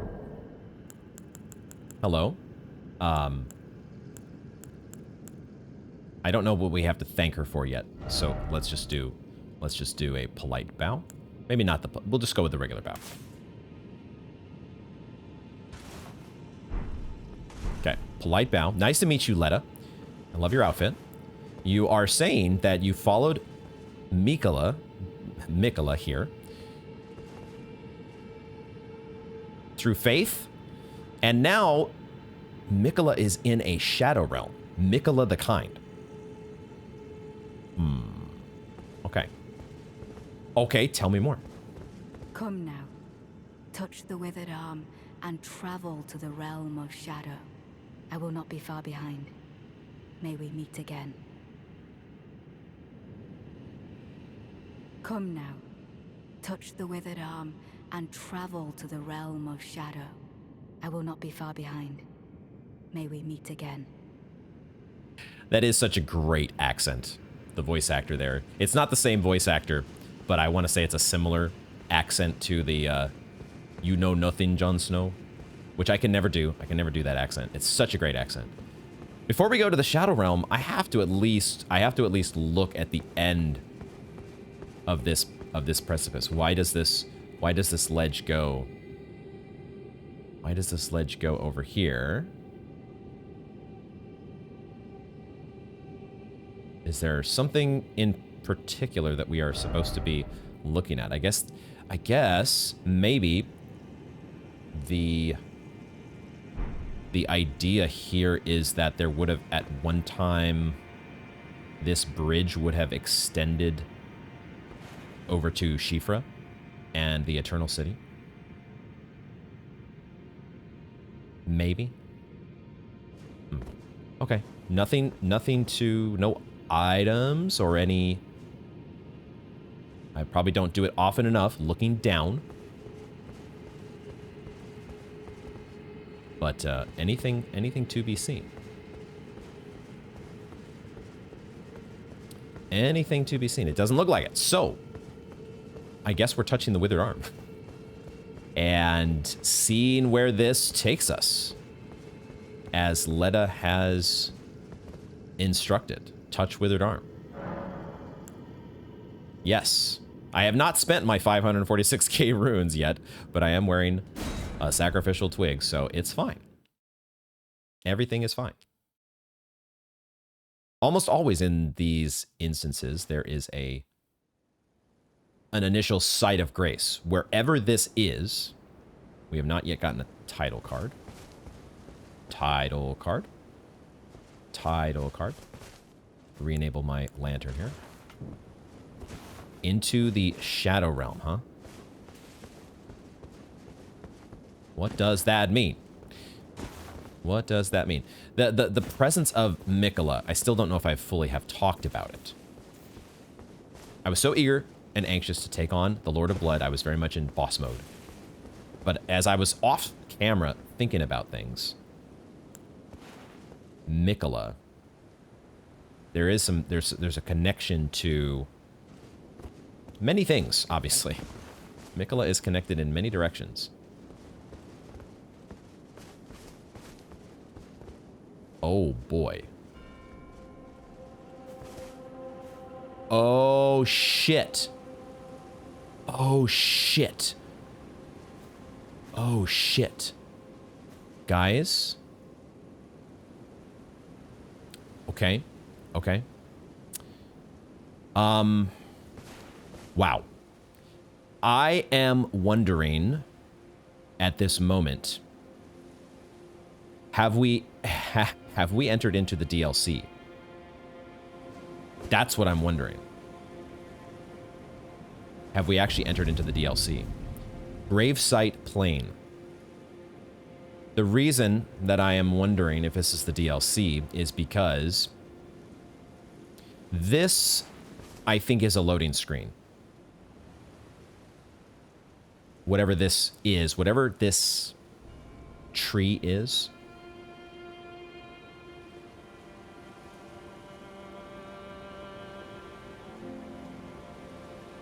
The other thing that I am aware of course, is the title of the DLC, which is Shadow of the Erd Tree, I believe. Something like that, at least. And if it is called Shadow of the Erd Tree, and this loading screen, I don't believe I saw this loading screen until I installed the DLC. So I have it in my mind. I have had it in my mind that whenever I would see this, this would probably be DLC. This is one of those moments where I would like not to know. As with so many other things, I don't really want to be told exactly what is going on. I don't really want my theories confirmed or denied. And that also includes when exactly I am playing DLC. I have, you know, I have an understanding with my brother and sister who have acted as my closest trusted advisors for the entirety of my journey through the FromSoft games, we have a bit of an understanding that if there ever comes a point where I'm about to do something in a game where it's like I'm going to be completely, going past some point of no return that's going to really screw up the content that I would be able to access. If that is the case, then they have a bit of liberty to intervene and let me know, hey, wait a second, you might want to just take a moment to consider. But outside of them, please do not let me know whether this is DLC or not. But I have a very strong feeling that it is. The map may be able to. I mean, this is also a pretty big clue, I think, isn't it? We're looking at a map that has one teeny tiny little square on it. And it is not in any way... Well, look at the bottom. R1, show lands between map. Versus show Shadow Realm map. This has to be DLC. It's Shadow of the Erdtree. Shadow Realm. Fascinating. This is absolutely fascinating. Okay, if we rest at the site of grace, will we cross paths with Letta? Will she show up here? Will she show up anywhere in the vicinity of our site of grace? This is absolutely gorgeous, by the way. If I can take myself out of thinking about whether this is DLC or not. What do we even make of this? What do we make of this? This is kind of bonkers, guys. Is this some Shadow Realm Divine Tower? What'd that be? What does it even mean to be in the Shadow Realm? Does this mean that everything is duplicated? And there's like a Shadow Miquella and a Shadow Melania and a Shadow everything? What does it mean, guys? Rhetorical questions. Is this... I mean, gosh, is this the Erdtree? But Shadow? It does say Shadow of the Erdtree. Let's look at this map again. Is it actually... I don't know that it is... I don't know that there is supposed to be a one-to-one...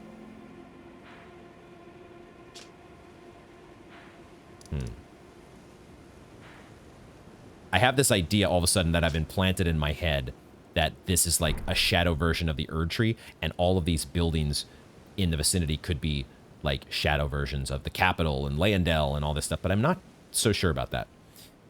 It does feel like the architecture is a bit distinct.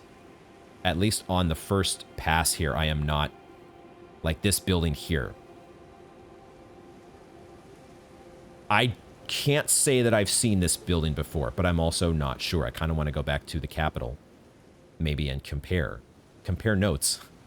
And then, okay, there's also this thing in the background. Okay, there's this like, use my mouse here, this curvature on whatever this structure is that has the, is this sap that is oozing down. Very, very reminiscent of the Eye of Sauron. There's just no eye here per se, but it's like this is where the eye would be, you know? That's the immediate imagery that gets summoned to my mind. Okay, guys, this is so much to digest because I never know what to expect. Never in a million years. But taking down the Lord of Blood opened up the ability for us to get to the DLC. That is fascinating. Would we have... Let's take a moment here, guys. We're getting maybe so far ahead of ourselves. Remembrance of the Lord of Blood. Let's read our items first. Let me also take my exclamation marks off of my consorts and prophet trousers and upper class robe and prophet blindfold. Guys, this is so much fun. Oh my gosh. Actually, okay, I do need to, my recording is at, we're past the hour mark here, which is where I like to segment my recordings into like an hour segments just for various reasons. So let me go ahead and quickly take my break and we will come back and read about Remembrance of the Lord of Blood. Okay, break time's over. let's read. Remembrance of the Bloodlord. Hewn into the Erd Tree. Wishing to raise Miquella to full godhood, Mohg wished to become his consort, taking the role of monarch. But no matter how much of his bloody bedchamber he tried to share, he received no response from the young Empyrean.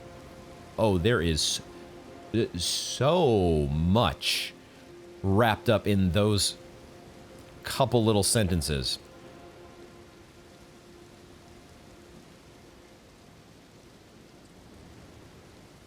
No matter how much of his bloody bedchamber he tried to share. What exactly does that mean? Do I want to know?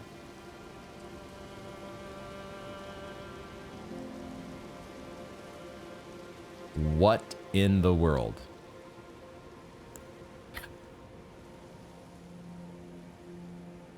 Excuse me, as the windpipe gets cleared there. Mohg's Great Rune. The Great Rune of the Shardbearer Mohg, devoid of any benediction. Seek the Divine Tower of East Altus, which stands beyond the Great Bridge from Landel's eastern ward. Okay, it says the Divine Tower of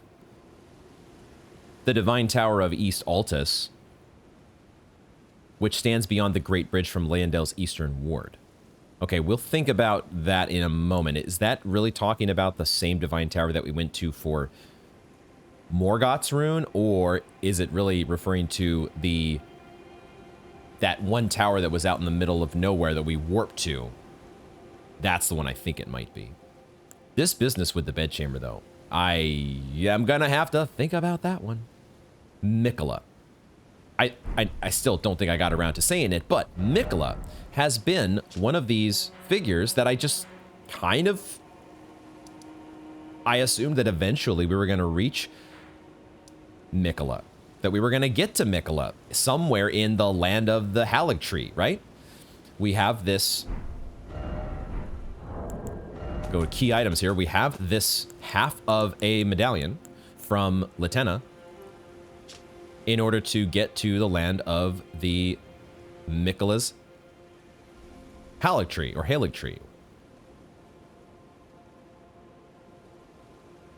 So I was just assuming, I was just thinking we would get to Miquella at some point, but apparently we already have. Let's go back. Okay, this is just beautiful and I am so excited. I am so fun.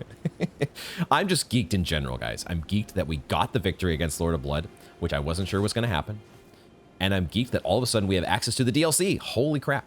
What would you have done if you had played... I would imagine that Mohg has to be a boss fight in the base game, right?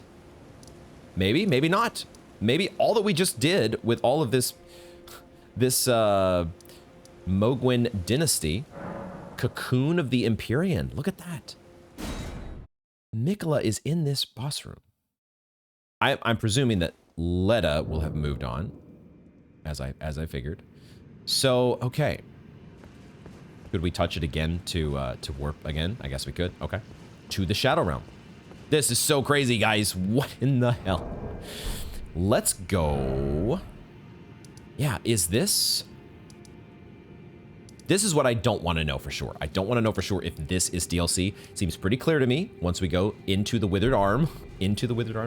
Once we go to this point and we go to the Shadow Realm, that looks like it's pretty clearly DLC. But what I'm curious about, and I don't want to know, is could we touch this Withered Arm if we had beat Mohg with just the base game? If Mohg is in the base game, which he has to be, I think, given the dialogue from Sir Gideon. Let's go back to the Round Table Hold. Gideon mentions the Lord of Blood as one of the unlocated demigods, which says to me that Mohg is part of the base game. So I'm guessing that you would beat Mohg, and then there would be nothing else to do in that room until you get the DLC. That's my read on it, at least. You. What is it? Oh boy, we have both Mohgwyn's Palace and the Lord of Blood's Cocoon to talk about. Okay. I guess let's go ahead and do that. We want to do the stuff We want to check in with the finger reader as well. But we can do this. Oh, so that's where the so-called Lord of Blood was hiding himself, eh? A fitting little squat for that deluded maniac to bleat about the revival of his precious dynasty, while he turns our fella Tarnished into bloody fingers. Let him stay there. That way, his delusions will remain as they are, distant and unattainable. But perhaps it's worth looking into. If what I've heard is right, then maybe. Ah, my apologies. Lost myself for a moment there. The information you shared is of great value. As promised, your reward. And it is a wondrous thing indeed. You are a true fellow. All I ask is that you remain constant. We get a cookbook. Don't know what reward I was expecting. Depending on what this makes, it could be pretty awesome. It does say that it is a key item. I guess the cookbooks are always key items, aren't they? Yeah. Duh. Okay. That little bit there where he was talking, he started to say that I wonder if it's worth looking into. And then he's like, oh, never mind. The way I took that was that sounded like that might have been a hint toward the DLC. Because that's the other thing I'm wondering here is if you had done the Mohg fight and then just gone on with your business because there was nothing else to do in that room, you play the rest of the game, how do you get, what is the breadcrumb that leads you back when the DLC is released? Other than, you know, just reading on the internet, looking it up on the internet and getting Google to tell you where to go for the DLC. Is there something in game if you play like me, where I try to just do everything in the game blindly? How does the game lead you to the DLC if you weren't to do it the way we just did? Don't tell me. I'll find out one day, eventually. Let me remain in the dark because I love the mystery. For now, let's talk about the Lord of Blood's cocoon. The cocoon of the Empyrean. This is so... Ah, I see. So Mikola was with the Lord of Blood after all. That is some fine intelligence indeed. With it, the final clue has been brought into the light. One of the last few pieces of the round table. I need to put everything together. As promised, allow me to impart to you the last of the secret rites, known only to me. A new incantation, Law of Causality.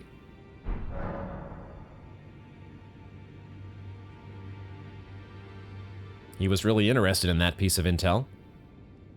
He didn't exactly explain anything to us either, but he's like, this is what I need for the round table. I mean, my plans to come to fruition. Gideon, you... Let's keep talking. Well, I wonder what comes next. If he continues his slumber within the cocoon, all would be well. But perhaps it would be safer to destroy it. Oh, shit. Mikola is the one thing that remains a mystery to me. Perhaps it would be better to destroy it. Dude, don't you know that we have a DLC to access? He's like, no, you've got the Site of Grace in the DLC now. It's okay. Now you can destroy it. I honestly, I don't know what to make of it all. There are 4 more Demic Mikola No. and his twin. No. Melania, Yes. Princess Yes. No. One We've only located Rani is 2. said to have cast aside. So here at the if you should learn, I'll trade you. We both as such. Oh my gosh. Okay, yeah. So yeah, so some of this dialogue does not get updated, maybe for the entirety of the game. Who knows? Wow. Gideon is... I don't know if he's up to no good. I don't know what he's up to. He is scheming, though, that's for sure. He is a schemer. But he has given us a couple things here. This is an incantation that requires 29 intelligence. Should we level intelligence next? Should we just level intelligence? Once we get all our main stats to the soft cap, it's either intelligence or it's arcane. I'll have to think about that one. Some tantalizing options in both directions if we wanted to go with the Golden Order fundamentalist incantations on the one hand by leveling intelligence, or I guess we would also get access to sorceries potentially. Or we go the arcane route and we get blood and dragon communion. Law of causality manifests a small ring of causality within that allows the caster to automatically retaliate upon receiving a certain number of blows. The fundamentalists describe the Golden Order through the powers of regression and causality. Okay, these are the two different sides of the coin, regression and causality. Causality is the pull between meanings, that which links all things in a chain of relation. Retaliate after receiving a certain number of blows. We got to be smart for this one, though. We need intelligence, so we can't quite play around with it yet unless we really do some finagling of our... Which we can do with our flask and our Flask of Wondrous Physic and the talisman that boosts our intelligence. We can get there if we want to try it out. Oh, shit! Oh, shit! The Fever's Cookbook allows us to craft bewitching branches. Oh, shit. I was kind of worried that we weren't really going to be able to use bewitching branches too much. That we were just going to run out of them because, you know, I've only gotten how many of them in the game so far? Like, less than 10. But now we get to craft them. They do take both Sacramental Bud and Miquella's Lilies, which we've got a fair amount of. So we maybe need to start thinking about using bewitching branches. Cool. Okay. The Empyrean Miquella, loved by many people. Oh boy, the Lord of Blood was no exception to that sentence there. Guys, this is kind of nuts. I guess we can turn in the bell bearing that we got. Offer the bell bearing, the medicine peddler's bell bearing, and now we have access to all of the neutralizing boluses, which we can already craft. What I really want is the ability to craft the death build-up bolus. That is like, I wouldn't say it's the most valuable, but it's the one I really don't like getting blighted with death. I don't like it. Okay, 2 fingers still.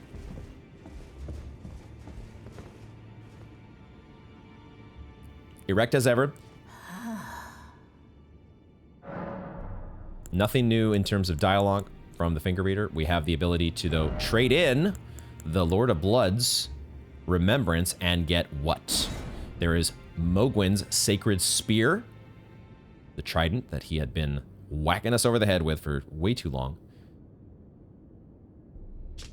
I almost read that as Bloodborne Ritual. A hunter must hunt. Trident of Mohg, Lord of Blood, a sacred spear that will come to symbolize his dynasty. As well as serving as a weapon, it is an instrument of communion with an outer god who bestows power upon accursed blood. The Mother of Truth desires a wound. What the? Sometimes the sentences in these games. Maybe that'll make sense one day. One day I'll be poring over my notes and be like, oh, the Mother of Truth, I know who that is. Right now I'm like scratching my head. Blood Boon Ritual. Raise the sacred spear and pierce the body of the formless mother. Maybe that's... Okay, it sounds like that's the shower. The shower attack is actually piercing the body of the formless mother. Maybe. Maybe not. Stab up to 3 times, creating explosions of blood with each thrust. This skill will coat the armament with blood flame for a while. This might be something a little different. We'll have to see. Although this requires 27 arcane to wield. So there you go, right? We're intelligence or arcane. Which way do we want to go? Maybe mind is the thing we should level first. Mind would be the smarter move, perhaps. Okay, level decisions later. We got a bunch of runes to spend, but we'll get to that later. This, on the other hand, is an incantation, which also requires arcane, but not as much. Blood Boon, which scatters blood flame before caster to set area of flame. It's similar to... We already got one that was kind of like this. Thrust arm into the body of the formless mother. Then scattered the blood flame to set the area ablaze. That is so disgusting. The Mother of Truth craves wounds. When Mohg stood before her deep underground, his accursed blood erupted with fire. And he was besotted with the defilement that he was born into.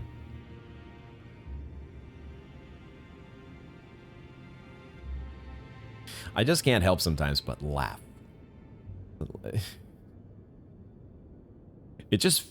You get to a point sometimes in an Elden Ring episode, and maybe it's the fact that we're 70 episodes into a playthrough as well, that these wild sentences and descriptions just, you get maybe a little bit desensitized to them. These are just... And also they sound a little funny. Besotted with defilement. I don't know which one of those I want. Probably Blood Boon, but I'll think about it. We'll think about it for now. Did we get any gear? Did we get any of the Lord of Blood's gear? We did. The Lord of Blood's robe. And just the robe. Attire of Mohg, Lord of Blood. Embroidered with an extravagant gold emblem on black cloth. The dress of a luminary, the reigning lord and hierarch of the coming dynasty of Mohgwyn. Or perhaps of a raving lunatic. Yeah, I'm going to go with the latter. I'm going to go with that latter part. Raving lunatic. Raving lunatic seems much more fitting to me. Anything else around the hold here that we need to be aware of? There's not much going on at the hold these days, but who knows? The accessing of the DLC potentially could introduce a new NPC somewhere. Maybe. Maybe. Check in with both of our... Greetings. Are you here for just to see if there's any new dialogue from any of the vendors. I took you for no matter to lay out your own. Nothing new from Roderica or Hugh. Anybody hanging out back here? I'm thinking we're not going to get a new NPC in the hold. At least not at the moment. So, where does that leave us? Where does that leave us, guys, here in terms of the rest of... Oh, yeah. The Great Rune. The Great Rune. I think it might be this one. It could be this one. We get to this isolated divine tower via... I mean, it could be the divine tower of East Altus. We should just try this. Just to see. Because it does literally say, I think, the divine tower of East Altus. So... It is. It is the divine tower of East Altus. Okay. So these divine towers can be used more than once to activate a great rune. I would not have thought that was possible. Just figured there was going to be one separate divine tower for each great rune, but not the case. Not so much, guys. So, okay. Okay. Any reason not to do this right now? I don't see why not. Let's get ourselves another great rune and see what this do. We're getting close to the point where Godrick's great rune is not going to be really that much use anymore. Once we've got several stats at the soft cap, now all of a sudden that finally we're at the point where Godrick's great rune is just not that tantalizing. So Mohg's great rune grants a blessing of blood to phantoms. Is this a multiplayer thing? It does look like it's a multiplayer thing. Its blessing grants a blessing of blood to summoned phantoms and imparts a phantom great rune upon successful invasion. Wait a second. Mohg and Morgott are twin brothers, and their great runes are naturally similar. Holy shit. I guess they are a bit similar. Sure. I could also say that Radon is kind of similar to Morgott. There's a line down the...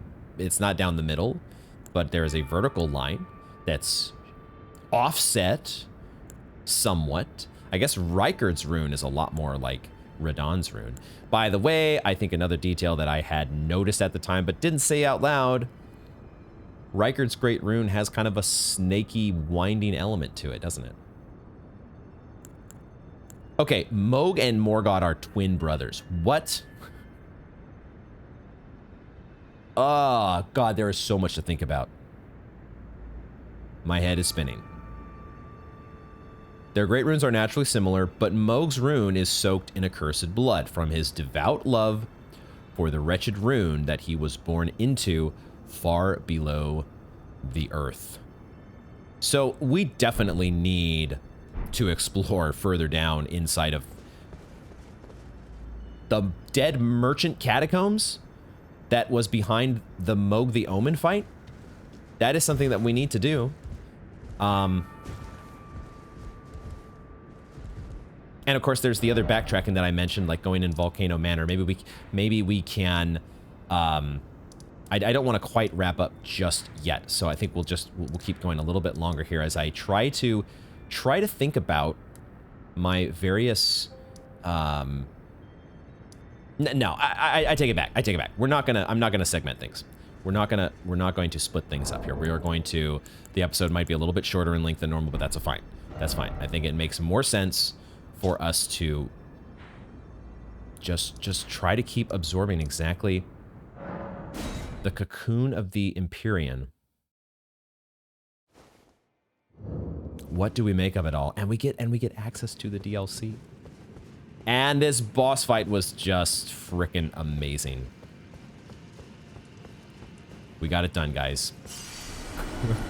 My level of excitement, I'm so looking forward to going back and doing editing on this episode so I can see how much of a weirdo I looked at the end of the fight.